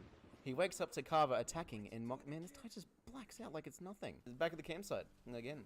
It's raining, flooding, and there are symbols and effigies strung up everywhere. Oh shit, I dropped my thing. Hold on. New tape. It shows Peter being led by Carver into the basement of a strange house. Ow, pain. Did you wait the whole time for that? The house is sitting on a nearby hill. I'll add more to this card some paint. later. Ellis stumbles around the hallway. That's just going to be what it is for now. Hold on, no, this is the front hall. What the? How did I end up back here? Ellis keeps exploring the gigantic house, and honestly, it just takes a while, so let's just speed run this part. Alright. Hallucinations of furnished rooms, decay being reversed, Peter crying, yelling, memories from Ellis' time on the force, monsters strutting around, spooky witch noises, I have that talking ready to his for past next self, time. Sheriff Lanning, what are you doing here? Pew pew, gotcha kid, 4th of July, what does this lever do? Ah! There's so many rooms and hallways and stairs, and just get to the point already. Like, it takes probably around about 40 minutes to get through this house, and there's nothing new in it, it's just rooms. Finally, Ellis finds a tape. The tape shows Ellis hiding from the witch in a corner. Yeah, right, Ellis goes and stands in the corner like the dunce he is. Hey, you want to turn around? No, I'm okay here. Thank you. Did you hear about the new nude Obama leaks? Really? You're a cheeky one, aren't you? Not today. You didn't like it. I'll give you that one. Head around. Come on. Leave me alone. Ellis winds up back in the effigy room. He snatches up a carving and crushes it with his bare hand. Holy shit, that's like solid redwood there. Oh my god. Fuck. Alright. He's just angry he didn't get to see the Obama nudes. Ellis mad. Ellis run. Ellis smash. Ellis reflect upon the significance of one's actions during war. Ellis punch. Finally, in his woodcraft-induced fury, Ellis reaches the basement for realsies. The trap door is locked and Carver calls him up. Hey, what's Really up? real. Did you look under the table? Okay, of course I looked under the table. I just cannot get this hair. Shut up. Ellis pops into the trap door leading outside. Carver, come here, you son of a bitch. You gotta take one of these ones. Sam, right there in the face. Say hi to Bullet when you see him. In hell. Ellis slumps to the side and crawls to a puddle. Oh my god. Ellis is Carver! Wow, I did not see that one coming. Kill him and then become him? Yeah, I get it's it's a metaphor. Which one was Ellis? He was the dog. No, that was Bullet. Soon after, Peter was rescued, he was found unscathed in the forest, whatever. The Witcher gonna show up. The Witcher. In the town of Harvest, a young man wakes. Well, I was just letting that one finish up. I think that's good. That's good for now. I got my title card done. I did a little doodling. Thank you for the likes. I will do more on this next time. And I will see you guys tomorrow. That's about all I got for today. That was a nice little test run of the new system. So, bye-bye for now.